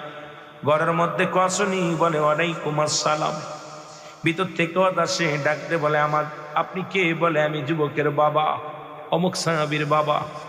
নবীজি বললেন, আগে বলো, আমার যুবক আজ 5টা দিন কেন মসজিদে যায় না? কোথায় গেছে তুমি বলতে পারো নি? যুবকের বাবা বলে, হুজুর, আল্লাহর কসম করে বলে আমি কিচ্ছু বলতে পারবো না, আমি জানি না, কিছু বলা সম্ভব না, আমি বাবা। আল্লাহর নবীর চোখ, আল্লাহর নবী ডাকে, বাবার চোখ দিয়ে টপ টপ করে পানি পড়া শুরু হয়েছে। আমার নবী তাকায় দেখে রে, যে ঘরের মধ্যে বসে আছে, এই ঘরের মধ্যে নতুন মাটি খোঁড়া। আল্লাহর নবী বলে, সাহাবী রে, ও আমার সাহাবী রে বাবা, আমি দেখতেছি তোমার ঘরের মধ্যে কেন নতুন মাটি খোঁড়া? বলে, ইয়া রাসূলুল্লাহ, ইয়া হাবিবাল্লাহ, আমি আর আপনার কাছে লুকায় রাখতে পারলাম না। ওই নতুন মাটি খোঁড়া দেখছেন, ওখানে আপনার সাহাবী আমার কলিজার টুকরা সন্তানের চিরবিদায় করে শোয়ায় রাখছি। জোরে জোরে চিল্লায় বলা যাবেন আল্লাহু আকবার।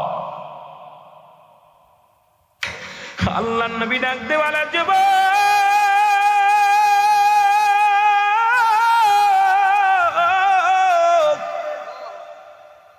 তুমি আমি নবীর এত ভালোবাসতাম, আমিও তোমার ভালোবাসতাম। যুবকের বাবারে, আমার সাহাবী মারা গেছে, তুমি আমার খবর দাও নাই কেন? তুমি খবর দাও নাই কখন মারা গেছে, কিভাবে মারা গেল? বলো হুজুর, আমি আপনার কোনো জব আমি দিতে পারবো না, তবে মৃত্যুর আগে একখানা চিঠি লিখে থুয়ে গেছে, চিঠিখানা একমাত্র আমার কাছে সম্বল। নবীর হাতে চিঠিখানা নিয়ে আসলেন। নবী তাকায় তাকায়, চিঠির মধ্যে লেখা আছে, আমার আব্বাজান, জীবনে আপনার হক আমি আদায় করতে পারলাম না, কারণ পৃথিবীর মধ্যে ৬-৭টা হক হলো জীবিত থাকতে, 7টা হক মরণের পরে গো বাবা। এই 14টা হকের একটা হকও আমি আদায় করতে পারলাম না। ও আমার আব্বা জান, আমি বিদায় নিতেছি, আপনি আমারে মাফ করে দিবেন। আর পৃথিবীর মধ্যে আমার লাশখানা কেউ যেন দেখতে না পায়।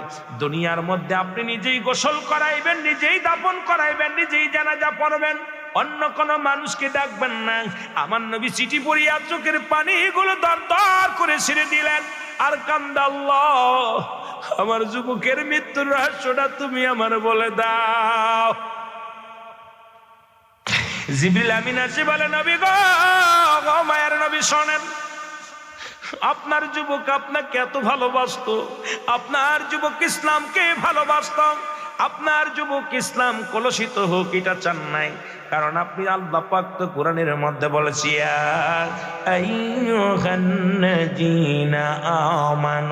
আল্লাহ বলে ইমানদার বিশ্বাসীর, আল্লাহ যদি বলতে আইয়ুহান নাস, নাস বলে না, ইমানদারদের ডাক দিচ্ছে। আপনার যুবক এত বড় ইমান, আদখুলু ফিস-সিলমি কাফা, আল্লাহ বলে ইমানদারেরা, বিশ্বাসীরা শুনে নাও, তোমরা পরিপূর্ণভাবে দাখিল হও, প্রবেশ করো ইসলামের মধ্যে। ইয়া রাসূলুল্লাহ, ইয়া হাবিবাল্লাহ, নবী গো, আপনার যুবক কেমন ভাবে ইসলামের মধ্যে ঢুকেছিল, আপনার যুবক কেমন ভাবে ইমানের মধ্যে ঢুকেছিল গো। জীবন দিয়া গেছে, ইমান দেই না, জীবন দিয়ে গেছে, ইজ্জত দেই নাই। জোরে জোরে চিল্লায় বলো আল্লাহু আকবার। আর একটু জোরে জোরে চিল্লায় বলো আল্লাহু আকবার। এ যুবক বন্ধুরা শুনে নাও, ইয়া রাসূলুল্লাহ, ইয়া হাবিবাল্লাহ, মায়ের নবী গো, ওই যুবক আপনার এক যুবতী, মসজিদের পাশের বাড়ির ওই মেয়েটা আপনার যুবকের সতীত্ব নষ্টের জন্য অনেক চেষ্টা করেছিল, কিন্তু আপনাকে এত ভালোবাসে, আমার আল্লাহকে এত ভালোবাসে, সে জীবন দিয়া গেছে, কিন্তু ঈমান বেঁচে না। ইয়া রাসূলুল্লাহ, ইয়া হাবিবাল্লাহ, আপনার যুবক এই জন্য মারা গেছে, কারণ এই জন্য চিঠি লিখে থুয়ে গেছে। সে যখন ওই ঘরের মধ্যে বেহুশ হয়ে যায়, সে জানে না সে কোথায় তাকে পাওয়া গেছে, সে মনে করছে হয়তো ঘরের ভিতর থেকে আমার উদ্ধার করেছে। মানুষ জানতে পারলে মানুষ বলবে অমুক যুবক অমুকের ঘরের মধ্যে যা ধরা পড়ছে, নবীর সাহাবী অমুক মহিলার সঙ্গে ধরা পড়ছে, সুতরাং ইজ্জত চলে যাবে, আমার নবী বড় কষ্ট পাবে, ইসলামের মধ্যে কলঙ্ক আসবে। এই কারণে ইয়া রাসূলুল্লাহ, ইয়া হাবিবাল্লাহ, আপনার যুবক বলছে আমি যদি মারা যাই, আমার দুনিয়ার কোন স্থানে যারা যদি মারা, আমার ঘরের মধ্যে আমার দাফন করাইবা, পৃথিবীর কোন মানুষকে জানতে দিবা না। মানুষ জানবে জিনাকারী, বলবে নবীর সাহাবী জিনাকারী। মানুষ আমার নবীর উপরে তোমাত আসবে, ইসলামের পরে আঘাত আসবে। এই কারণে ইয়া রাসূলুল্লাহ, ইয়া হাবিবাল্লাহ, যুবক নিজে শেষ করে দিছে। ইয়া রাসূলুল্লাহ, ইয়া হাবিবাল্লাহ, আমার নবী কান্দে আর বলে, আল্লাহ, আমার যুবক আমাকে এত ভালোবাসে, তোমার ইসলামটাকে এত ভালোবাসে, আল্লাহ, ইসলামের কলঙ্ক হোক, ইসলামের দুর্নাম হোক, ইসলাম যেন কলুষিত না হয়, যার কারণে জীবন দিয়া প্রমাণ করে দিয়ে গেছে, জীবনে ইজ্জত দেই না, জীবনে কোনোদিন তার সতীত্ব নষ্ট করে না। আল্লাহ, তুমি আমার যুবককে কেমন রাখছো? জিবরিল আমিন বলে, ইয়া রাসূলুল্লাহ, ইয়া হাবিবাল্লাহ, আপনার যুবক জান্নাতের মধ্যে ঘোরাঘুরি করে। জোরে বলেন মারহাবা। ওরে প্রেমের ডুরি বান্দরে মদিনার শানে, বলো প্রেমের ডুরি বান্দরে এর মানুষ বানাইল আল্লাহ প্রেমের কারণে, বলো মানুষ বানাইল আল্লাহ এই রে প্রেমের তরি বান্দরে মদিনার শনে, বলো প্রেমের তরি বান্দরে এই আল্লাহ বানাইল বহু জাতি, আবার শিখাইল প্রেম প্রীতি। আরে মর নবীকে পাঠান আল্লাহ, মর নবীকে পাঠান আল্লাহ প্রেমের কারণে, প্রেমের তরি বান্দরে মদিনার শনে, বলো প্রেমের তরি বান্দরে এর মানুষ বানাইল আল্লাহ প্রেমের কারণে, বলো মানুষ আল্লাহ প্রেমের কারণে, প্রেমের তরি বান্দরে মদিনার শনে, বলো প্রেমের তরি বান্দরে এই আল্লাহ বানাইল আসমান জমিন, আর বানাইল রাত্র আর দিন। আর মর নবীকে পাঠান আল্লাহ, মর নবীকে পাঠান আল্লাহ প্রেমের কারণে, প্রেমের তরি বান্দরে মদিনার শনে, বলো প্রেমের তরি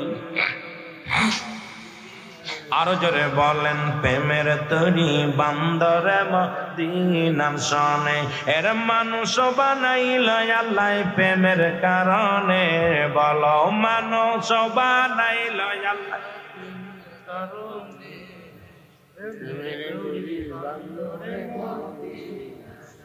বাবার একটু মহব্বতে বলা যাবে না? প্রেমের তরি বান্দরে এই আল্লাহ বানাইল বহু জাতি, আবার শিখাইল প্রেম প্রীতি। মর নবীকে পাঠান আল্লাহ, মর নবীকে প্রেমের তরি বান্দরে মদিনার শনে, বলো প্রেমের তরি বান্দরে এ দুনিয়ার মুসলমান,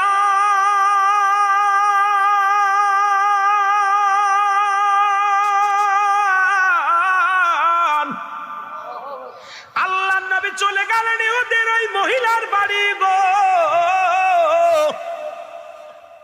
নবী যে দরজায় হাক মারে বলে, ইহুদির মহিলা রে, কই রে মেয়েটা? মেয়েটা ভিতর থেকে বলে, ইয়া রাসূলুল্লাহ, ইয়া হাবিবাল্লাহ, নবী গো, অনেক তাসিল অনেক তুচ্ছ আমি করেছি আপনাকে। নবী গো, আপনি যে সঠিকের মধ্যে কোনো সন্দেহ নাই, আল্লাহর বিধান যে সত্যের মধ্যে কোনো সন্দেহ নাই। নবী গো, আপনার যুবকটা মৃত্যুবরণ করেছে কিন্তু ঈমান বেঁচে নাই। নবী গো, আমি চেষ্টা করেছিলাম তাকে আমার দিকে আকৃষ্ট করার জন্যে, এই জন্যে গায়ের কাপড় খুলে ফেললাম, পণ্যের কাপড় খুলে ফেললাম।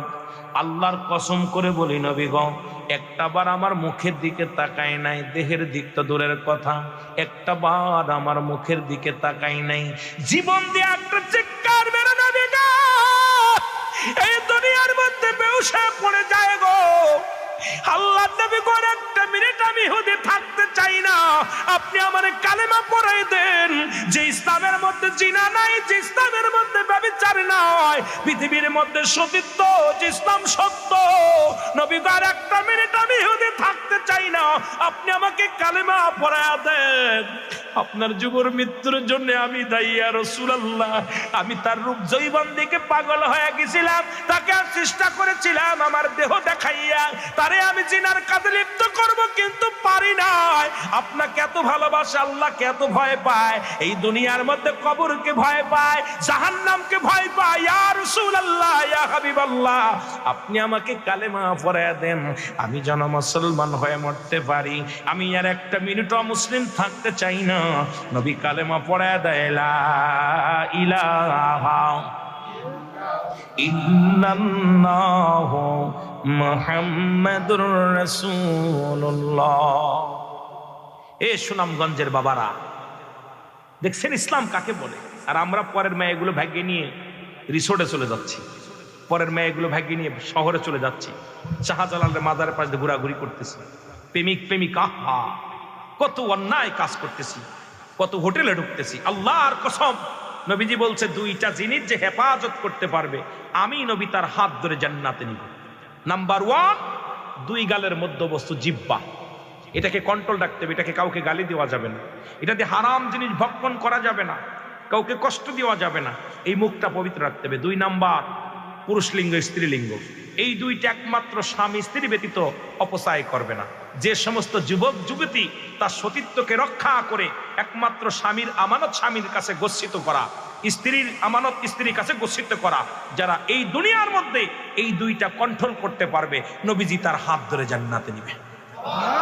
আরো জোরে বলেন না, কথা বোঝেন? আর আমরা এখন ছোট্ট থেকে জিনা ব্যভিচার শিখে যাচ্ছি। আর এখন তো প্রেম নাই, আগে তো প্রেম ছিল, এক ভাব ছিল, এখন তার প্রেম প্রীতি নেই, এখন দেহ ব্যবসা। শুধু 2 দিনই ফোনে কথা বললেই পরের দিন হোটেল ভাড়া করা সারা, ঠিক কি না? আহা, আল্লাহর কসম করে বলতেছি যুবকেরা শোন, এই সমস্ত পুরুষের লজ্জাস্থান দিয়ে আগুনের ফুলকি বাইর হবে কিয়ামতের ময়দানে। সেদিন কোটি কোটি মানুষের সামনে এইরকম ময়দান হবে, তোমাদের লজ্জাস্থান দিয়ে শুধু আগুনের ফুলকি বাইর হবে।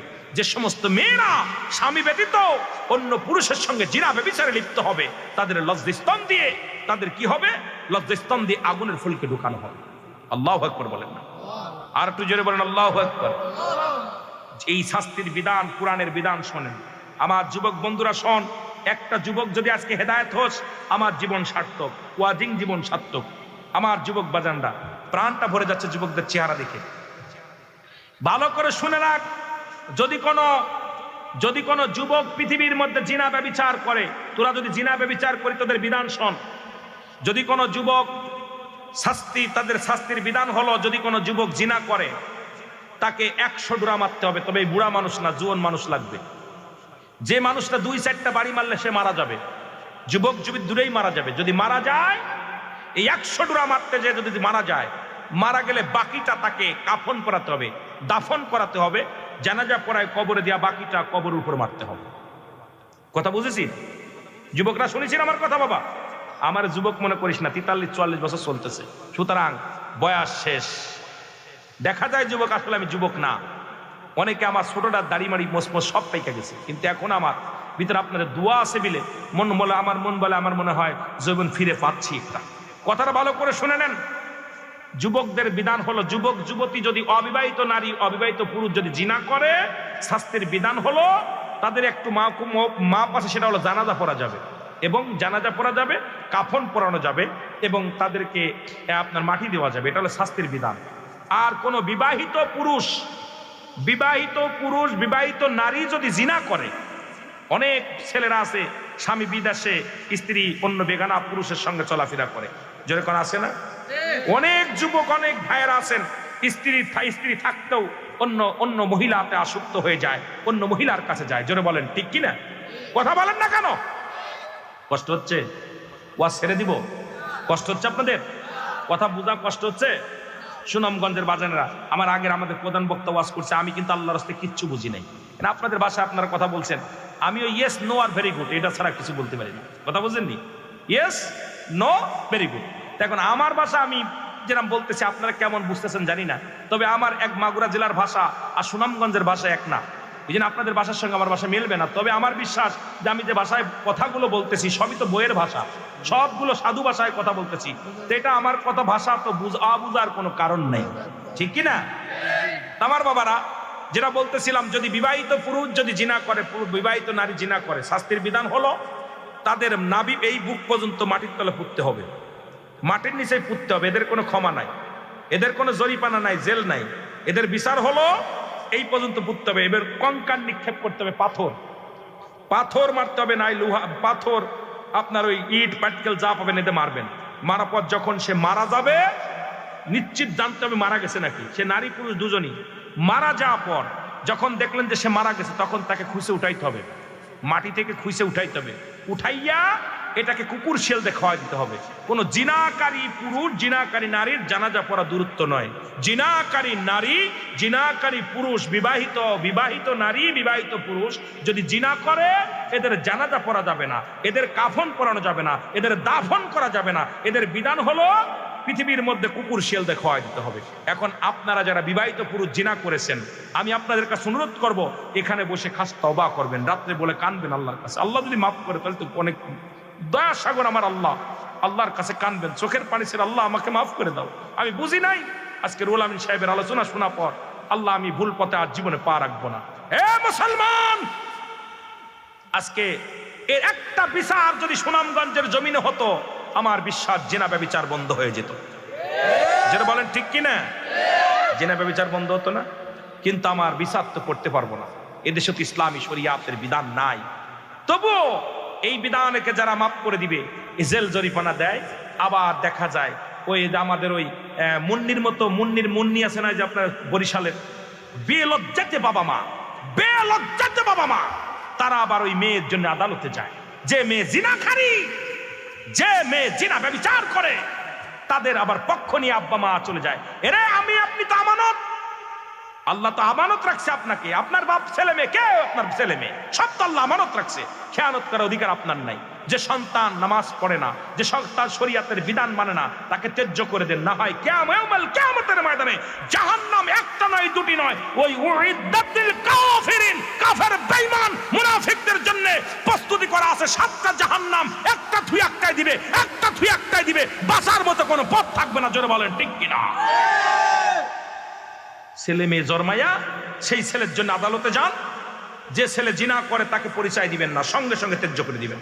যে ছেলে নামাজ পড়ে না তাকে ত্যায্য করে দিবেন। যে ছেলে মেয়ে ঘুষ খায়, সুদ খায়, ত্যায্য করে দিবেন। যদি বাঁচতে চান, ক্ষণিকে 80 বছর 40 বছর দুনিয়ার জিন্দেগি, কবরের জিন্দেগি আবাদান আবাদান চিরস্থায়ী। সুতরাং যে ছেলে আপনার অনুগত্য নয়, যে ছেলে ইসলামের বিধানের অনুগত্য নয়, তাকে আপনি ছেলে পরিচয় দিয়েন না, মেয়ে পরিচয় দিয়েন না, তাকে ত্যায্য করে দিন। যেহেতু তাকে হত্যা করলে আপনি মার্ডার কেসের আসামি হবেন, কেন আপনাকে জেলে নিয়ে যাবে, কেন আমার দেশের আদালত হলো এটা। সুতরাং তাকে মানুষ ডেকে জজ কোর্টে যে এফিডেভিট করে তাকে ত্যায্য করে দেন, যে এই ছেলের দায়িত্ব আমার না, এই ছেলে আমার না। কারণ ওই ছেলে অন্যায় করবেন, আপনি তসবিহ টাপবেন মসজিদে বয়া তসবিহ পড়তে পড়তে কপাল ছুলে ফেলবেন। আপনার ওই ছেলে মেয়ে কিয়ামতের ময়দানে যখন জাহান্নামে যাবে, ডাকতে বলবে, আল্লাহ আমার শেষ একটা দাবি, আমার আব্বা মাকে দেখতে চাই। তখন আব্বা মা সামনে হাজির হবে, বাবার বুকের মধ্যে লাথি মারবে, এই কলিজার মধ্যে লাথি মারবে, কলিজার মধ্যে লাথি মেরে ফেলে দিবে। তখন জাহান্নামে চলে যাবে, মায়ের বুকের মধ্যে লাথি মারবে। মা, তুমি তো আমাকে আদর করেছো, খাইতে দিছো, বাবা তুমি তো ইনকাম করে খাওয়াইছো, কিন্তু আমাকে কোনোদিন তাগিদ দাও নাই, আমার জন্য তো কাঁদছো। আমার ভাইয়েরা, এই জন্য সন্তান আদি যার হোক না কেন, এই সন্তান আপনার না, এই সন্তান আল্লাহ পাক রাখছে আমানত। এটার খেয়ানত করার অধিকার আপনার নাই। জোরে বলেন ঠিক কিনা? ও আজকে কড়া বলতেছি, কথা বলেন না কেন? কথা বলতেছি, রাগ করেন? এই জন্য বাবাই বলতেন মানুষের মতো মানুষ হতে হবে, চাচাই বলতেন মানুষের মতো মানুষ হতে হবে, পীর মাশায়েখ বলতো মানুষের মতো মানুষ হতে হবে, ইমাম সাহেব বলতো মানুষের মতো মানুষ হতে হবে, ইমাম সাহেব আপনাদের চেয়ারম্যান সাহেব বলবে মানুষের মতো মানুষ হতে হবে, মেম্বার বলে মানুষের মতো মানুষ হতে হবে।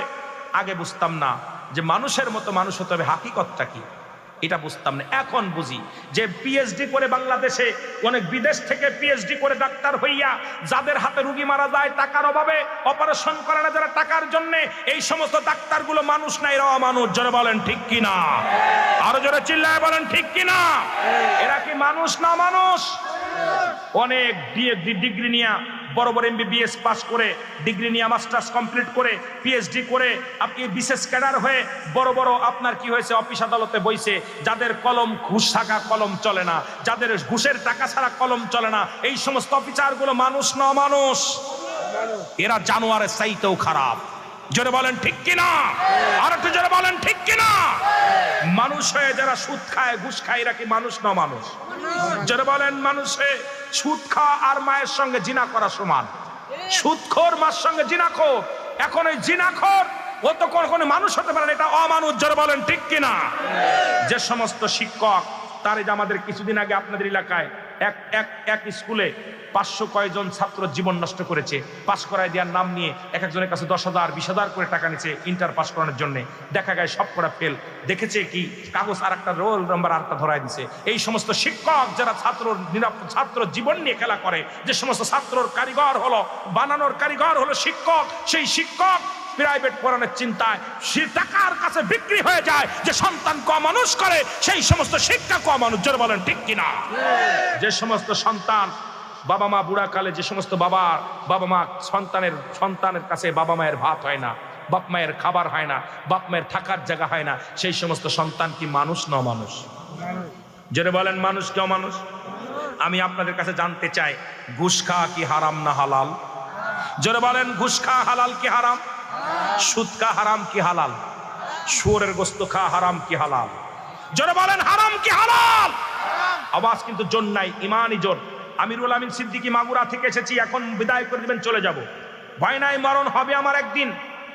মরণের ভয় করলে জীবন আসতে পারতাম না পথের মধ্যে। এখন আমি মরণের ভয় করি না, সত্যকে সত্য বলে যেতে হবে। সুদ খাও হারাম, ঘুষ খাও হারাম, শুয়োরের গোশত খাও হারাম। জোরে বলেন ঠিক কিনা? এখন অফিসে বইসা সুদ খাবেন, অফিসে বইয়া ঘুষ খাবেন, আর বাজারে ইয়া গরুর গোশত কিনবেন। কয় 10 কেজি গরুর গোশত দাও, 20 কেজি খাসির গোশত দাও। ভালো হালাল মাছ তালাশ করে, হালাল গোশত তালাশ করে, খাইতেছে হারাম জাদা হারাম খোর, আর বাজারে যে খাই কিনতে চায় হালাল জিনিস। জোরে বলেন ঠিক কিনা? আমি বলি আপনাদের বাজারে যারা, আপনাদের এলাকায় যারা ঘুষখোর, যারা সুদখোর, তাদের জন্য গরুর গোশত জায়েজ নয়, খাসির গোশত জায়েজ নয়। তারা কিনবে শুয়োরের গোশত, কারণ তারা খাবে হারাম, কিনবেও হারাম। জোরে বলেন ঠিক কিনা? জোরে বলেন ঠিক কিনা? দেখবেন গরুর গোশতের দাম কমে যাবে। এই গরিব যারা আছে, কৃষক আছে, যারা ভ্যান চালক, রিক্সা চালক, এরা 200-100 টাকাতে কিনে খেতে পারবে। ওই হারাম খোরদের জন্য আজকে গরিব মানুষের কপালে কষ্ট, কারণ ও তো অফিসে বসে আবার রাস্তায় দাঁড়ায় অনেক অনেক ভদ্রলোক আছে 20 টাকাও ঘুষ খায়। জোরে বলেন ঠিক কিনা? জোরে বলেন ঠিক কিনা? এই সমস্ত আমার বাবারা, আমার কথা হলো, যদি আজকে হাজী সাহেব নাম লেখছেন, অনেকে কষ্ট পায় আমার আলোচনা শুনে। আমার কথা হলো, আজকে দেখা যায় হাজী সাহেব আলহাজ অমুক মিয়া, এই যে হাজী লেখছে জনাব সুরত আলী সাহেব, উনি 5 লাখ টাকা খরচ করে হজ করেছে। ওনার নামের আগে যদি হাজি না দেওয়া হয়, ওনার মন খারাপ হয়ে যাবে। আমি কামেল পাস করেছি, আমাকে যদি মৌলানা না বলে কষ্ট পাবো। আমার যদি কামেল পাস করার পর মৌলানা না বলে যদি বলে কৃষক, রাগ করবেন না? কথা বলেন। অফিসার যদি স্যার না বলে সে রাগ করে, ভাই বললু রাগ করে। কথা কন। ম্যাডামরা যদি ম্যাডাম না কয়, স্কুলে স্যারেরা, এখন ম্যাডাম তো শিক্ষিকারা যদি কয় স্যার বলে কি ম্যাডাম ম্যাডাম বলা লাগবে। যদি কয় স্যার স্যার, কিসের স্যার, কয় ম্যাডাম, মাম কয়। জোরে কন ঠিক কিনা?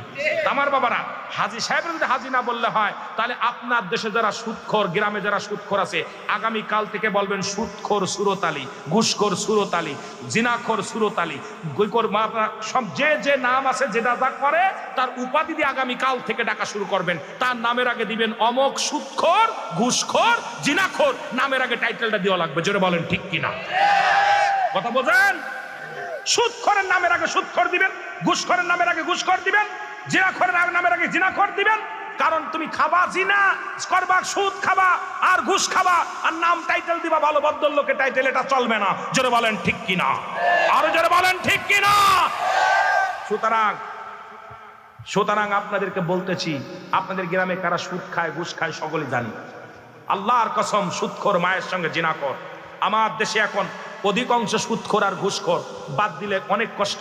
অনেক উলামা ইকরাম সুদের মধ্যে আছেন, কারণ কয় এটা না জায়েজ। আরে পায়খানা তো শুকনাটাও পায়খানা, কাঁচাটাও পায়খানা, দুটাই তো হারাম। এটা শুকনাটা আবার হালাল হয় কেমনে করে? আমি তো বুঝি আসে না আমার। মাঝে মাঝে আমার মাথা ভ্যাং হয়ে যায় যে এই সমস্ত উলামা ইকরাম 7টার জন্য জায়েজ করে ফেলে এক একটা। এই সমস্ত জাহেল মার্কা উলামা ইকরাম আল্লাহর আদালতে কি জবাব দিবে আমার বুঝি আসে না। জোরে বলেন ঠিক কিনা? যুবকদের আওয়াজ কম, তোরা মনে হয় আমার কথায় অসন্তুষ্ট হচ্ছে, অসন্তুষ্ট হচ্ছে। জোরে কথা বলি বাবা। আল্লাহ, এই সুদখোর আর ঘুষখোর বাংলার জমিনে যেভাবে ভারছে, আহা, কয়টা, 3টা না 4টা সুদখোরের নাম লিখে দিলে গায়ের আঠালি পড়ে যায়। 7টা সুদখোরের নাম লিখে গলায় পড়ে দিলে ইন্দুস চলে যায়। কত বড় নিকৃষ্ট জাতি! এই সমস্ত ওয়াজ আমাদের বক্তাগুলো কেন করে না? কারণ ইমাম সাহেব বললে ইমাম সাহেবের চাকরি শেষ।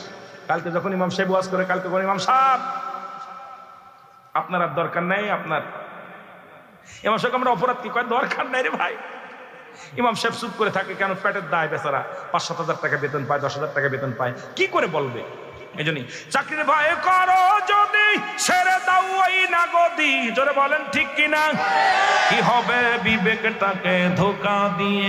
কি হবে বেঁচে থেকে অযথা বিদ্যা শিখে যদি না গড়তে পারো শাসনবিহীন সমাজটাকে? জোরে বলেন কি ঠিক কিনা? কি হবে লেখালেখি কলমবাজি এই মহড়া সমাজেতে আসল চিত্র যদি না যাই তুলে ধরা? চাকরির ভয় ছাদ করো যদি, ছেড়ে দাও ওই না গদি। চাকরির ভয় করো যদি, ছেড়ে দাও ওই না গদি। কি হবে বিবেকটাকে ধোকা দিয়ে? কি হবে বেঁচে থেকে? কি হবে বেঁচে থেকে অযথা বিদ্যা শিখে যদি না গড়তে পারো শাসনবিহীন সমাজটাকে? বলেন কি হবে বেঁচে থেকে? কি হবে বেঁচে থেকে? জোরে বলেন কি? কি হবে নামাজ রোজা ইমানদারির বড়াই করে পারো যদি সত্য কথা উচ্চ স্বরে না বলিতে? ঠিক কিনা? হ্যাঁ, কথাগুলো বলতে গেলে অনেকের গায়ে পড়ে যায়, কইতে পারি না, কিন্তু মাঝে মাঝে চিন্তা করি আল্লাহর আদালতে জবাব দিতে হবে। মৌলবীদের জিব্বা কাটবে আগুনের কাছে দিয়া, হুজুর কণ্ঠে সুর দিছি, খুব পাগল বানাইছস, হক কথা একটাও কোশ নাই, খালি নিজের পক্ষে দাওয়াত পাওয়ার বুদ্ধি করছস, ওই সব বন্ধ কর, দান্দাবাজি। জোরে কোন ঠিক কিনা? আল্লাহ আমাদের কবুল করুক। জোরে বলেন আমিন। আরো জোরে বলেন। এর দুর্নীতির ওই লাকড়াই বসে জাহির করে জ্ঞান, কলম দিয়া কামাই টাকা আবার ধরে সাধুর ভান। ওরা শিক্ষিত শয়তান, ওরা শিক্ষিত শয়তান, ওরা শিক্ষিত। আমার সাথে সাথে জোরে বলেন না যারা পারেন। ওরে দুর্নীতির ওই ডাকরাই বসে জাহির করে জ্ঞান, কলম দিয়া কামাই টাকা, কলম দিয়া আবার ধরে সাধুর ভান। ওরা শিক্ষিত শয়তান, ওরা শিক্ষিত। ওরা হলো জাতির নাকি মহামারী মহাতন, ফাইলে কলম ঠাকাইয়া চালায় ওরা নির্যাতন। ঘুষের টাকায় ওদের ভুড়ি, ঘুষের টাকায় ওদের ভুড়ি করে যে টান টান। ওরা শিক্ষিত। আবার আমার বুড়ির দিক তাকাস না, পরের বাড়ি মুরগি খাওয়ায় খাওয়ায় যেভাবে বানাইতেছে, আজকে দেখছি 11 পদের তরকারি, এতগুলো খাওয়াইলে কি বুড়ি না হয়ে পারে? ঠিকই না? অনেক কথা হুজুর আপনি কি ঘুষ খান নাকি, খালি বুড়ি হয়েছে ঘটনাকে বিপদে আছি। জোরে বলেন ঠিক কি না? আল্লাহু আকবার বলেন না, আরো জোরে বলেন। এর দুর্নীতির ওই ডাকরাই বসে জাহির করে জ্ঞান, কলম দিয়া কামাই টাকা আবার ধরে সাধুর ভান। ওরা শিক্ষিত শয়তান, ওরা শিক্ষিত শয়তান, ওরা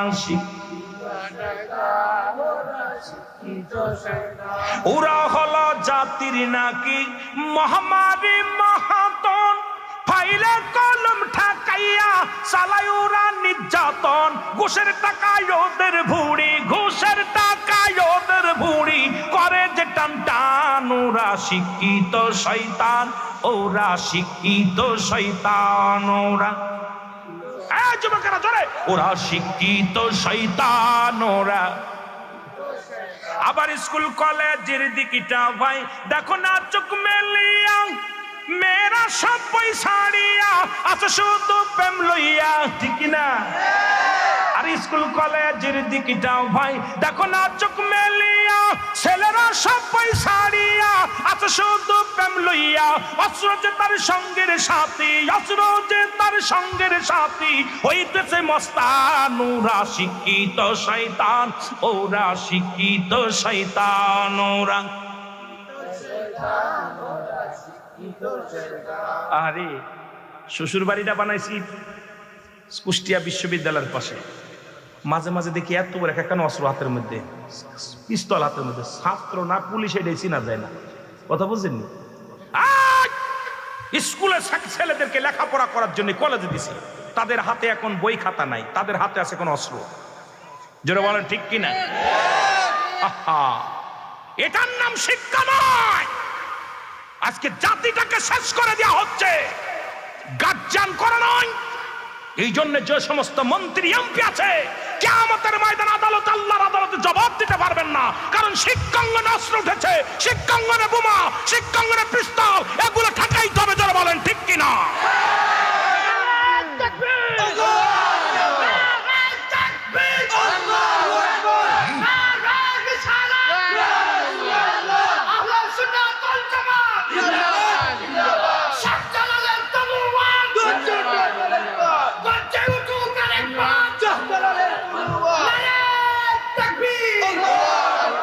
আল্লাহ সবাইকে দায়ী হতে আল্লাহর আদালতে।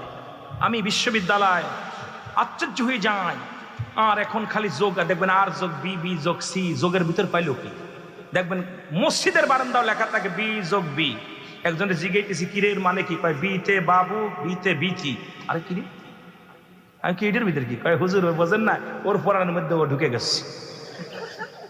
হচ্ছেটা কি? এগুলো হচ্ছে কি? শিক্ষা অঙ্গনটা ইসলামী পরিবেশ, ইসলামের আদর্শ, রাসূলের আদর্শ নিয়ে যদি লেখাপড়া না হয়, ওই সন্ত্রাস হবে, জঙ্গলিবাদ হবে। এগুলো আপনার জঙ্গলিবাদ ঠেকাতে হলে আগে ইসলামের বৈশিষ্ট্য কোরআন হাদিস ঢুকাইতে হবে শিক্ষা অঙ্গনে। জোরে বলেন ঠিক কিনা? এর বিকল্প নাই, এর বিকল্প নাই। শিক্ষা অঙ্গনে থাকতে হবে উস্তাদের গুরুজনের সম্মান, উস্তাদের সম্মান, মা বাবার সম্মান, ইজ্জত বিষয় নিয়ে যদি আজকে হকের কথা থাকতো, আজকে বই পাস করতো কে? আজকে যদি কিতাবাদের মধ্যে থাকতো, আমার সন্তান সন্ত্রাসী হতো না।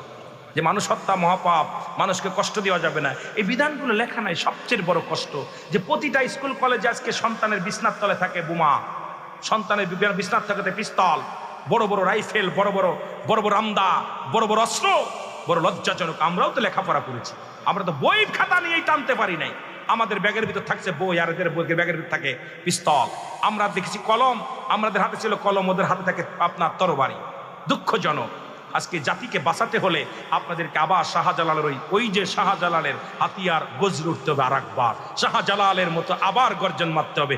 আর একটা শাহজালাল বাংলায় পয়দা হলে আল্লাহ হয়তো আমাদেরকে দয়া করবে। জোরে বলেন ঠিক কিনা? নাই তো বাঁচার। তবে শাহজালাল মরে নাই। যদি বলি কেন? রাসূল বলে মেরকাত সরে মেরকাতের 10ম খণ্ড 722 নম্বর পৃষ্ঠা, তাফসীরুল বায়ান 5ম খণ্ড 524 নম্বর পৃষ্ঠা। রাসূল বলে আলা সাবধান, ইন্না নিশ্চয়, আলা ইন্নাহু লিল্লাহি, আল্লাহর তরফ থেকে যারা ওলি হয়, লা নাই খাউফুন শব্দের অর্থ ভয়, ওয়ালা যদি অবস্থান করে, এটা হলো লা ইয়ামুত, আল্লাহর ওলিরা মৃত্যুবরণ করে না। এবং আল্লাহ বলেন সূরা ইউনূসের মধ্যে 11 নম্বর পারা 62 নম্বর আয়াত, আল্লাহ বলে আলা সাবধান, ইন্না নিশ্চয়, আলা ইন্নাহু লিল্লাহি, আল্লাহর তরফ থেকে যারা ওলি হয়েছে, লা নাই খাউফুন শব্দের অর্থ ভয়, ওয়ালা যদি অবস্থান করে হুমাদের উপরে, জানান তাদের কোনো চিন্তা নাই, ভাবনা নাই। আর রাসূল বলে লা ইয়ামুত, তাদের মৃত্যু নাই। আল্লাহু আকবার বলেন। আরো জোরে আল্লাহু আকবার। ও তার মাটিতেও খায় না, জমেও সই না, নবীর প্রেমিক যে জনা, তার মাটিতেও খায় না, জমেও সই না, নবীর প্রেমিক। হাদিসের বর্ণনা, অলিগণ মরে না, কানার দল হাদিস কোরআন পড়ে না। আবার খাঁটি অলি যে জনে মর নাই জগতে, খাঁটি অলি যে জনে মর নাই জগতে, দেখ না কোরআন হাদিস ঘাটিয়া, তারে মাটিতেও খায় না, জমেও সই না, নবীর প্রেমিক যে জনা, তারে মাটিতেও খায় না, জমেও সই না, নবীর প্রেমিক যে জনা। আমার সাথে বলেন, তারে মাটিতেও খায় না, জমেও তা নবীর প্রেমিক যে হাদিসের বর্ণনা অলিগণ মরে না, ঠিক কিনা? হাদিসের বর্ণনা অলিগণ মরে না, কানার দাল হাদিস কোরআন পড়ে না। ওরে শাহজালাল জগতে জিন্দায় আছে শোনো হে, শাহজালাল জগতে জিন্দা আছে শোনো হে, অলিগণ কোনো দিনও মরে না, তারে মাটিতেও খায় না, জমেও সই না, নবীর প্রেমিক যে জনা, তারে মাটিতেও খায় না, জমেও সই না, নবীর প্রেমিক যে জনা। সুবহানাল্লাহ বলেন। আমার মুখের কথা কইছি? মেরকাত সরে মেরকাতের 10ম খণ্ড 722 নম্বর পৃষ্ঠা, তাফসীরুল বায়ান 5ম খণ্ড 524 নম্বর পৃষ্ঠা।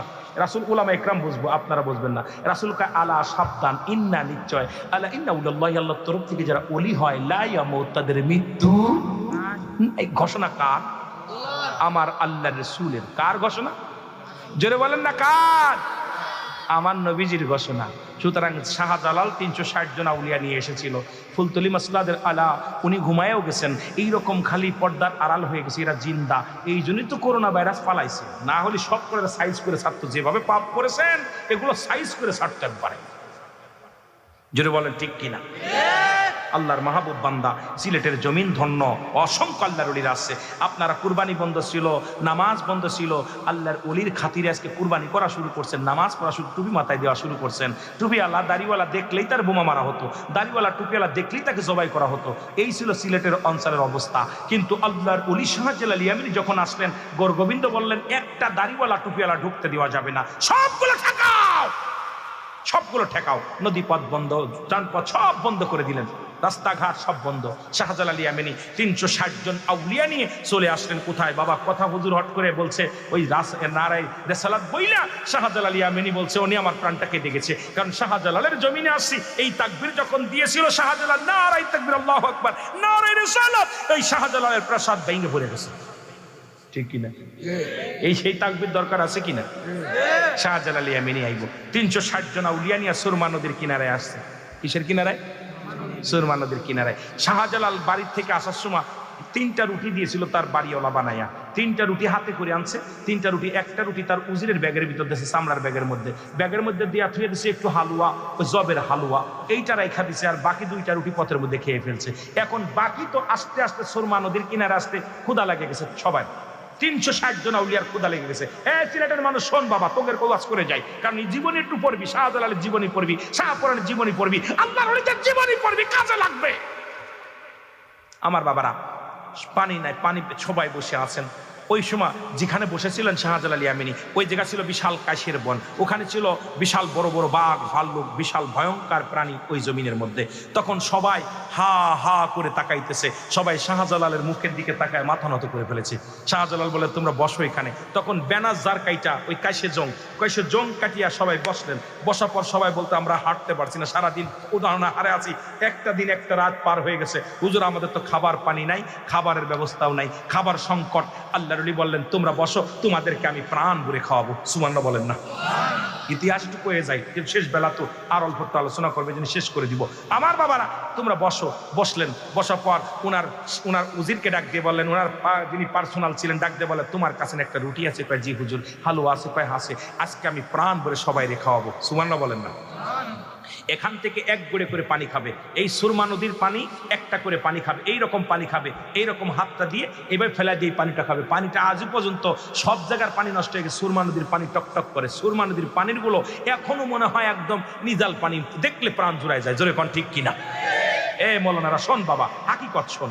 এইবার সুরমা নদী উনি কি করলেন? উজিরকে বললেন বিসমিল্লাহ বলে একটা করে রুটি দিবা, একটু আঙ্গুলে করে যেটুকু হালুয়া জোটে এটুকু দিয়ে দিবা। মারহাবা বলেন না?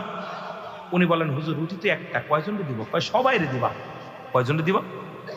সবাইরে। বলেন হাকিকত আল্লাহর ওলিদের এলহাম, ওলিদের কাছে আসে এলহাম, নবীদের কাছে বসে ওই বাবা সবাইরে দিলেন, খাওয়াইলেন, বাকি উনিও খাইলেন। খাওয়া পর সবাই তৃপ্তি সহকারে একটা করে রুটি খাইলেন এবং পানি খাইলেন। খাওয়া পর বসে আছে সবাই, বলে হুজুর রাত তো নেমে আসতেছে, এখন আমরা পার হব কেমনে? বলে তোমরা টেনশন করো না, আল্লাহ পাক এলহাম দিয়ে বললেন শাহজালাল চিন্তা করিস কেন, তুই আমার আমি তোর পাঠাইছি আমি কোথায়? সিলেটের জমিনে ইসলামের দাওয়াত দিতে, টুপিওয়ালাদের মাথায় টুপি দিতে, দাড়ি রাখতে, পাগড়ি দিতে, সবকিছু পাঠাইলাম। আমি তোকে হিন্দু রাজ্যকে দখল করে মুসলিমের রাষ্ট্রে পরিণত করার জন্য আমি তোকে পাঠাইলাম। টেনশনের কোনো কারণ নাই। চলে বলেন মারহাবা।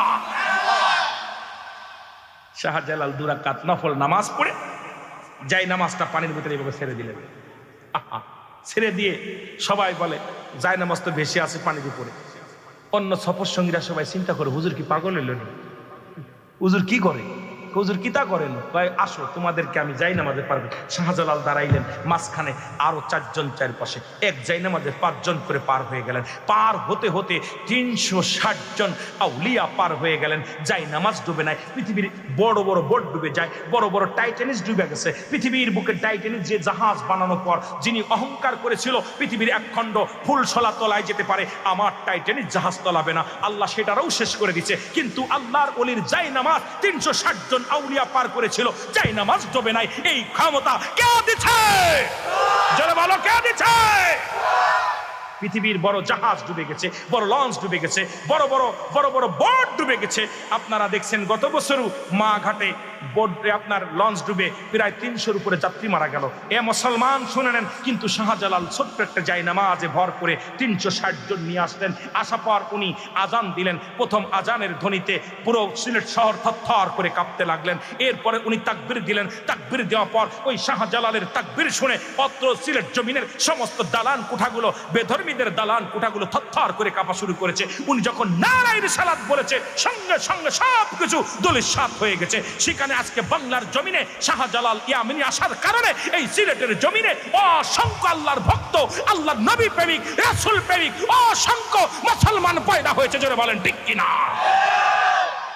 শুধু তাই নয়, তখন আপনারা জানেন বুরহানুদ্দিনের কাহিনী শুনেছেন।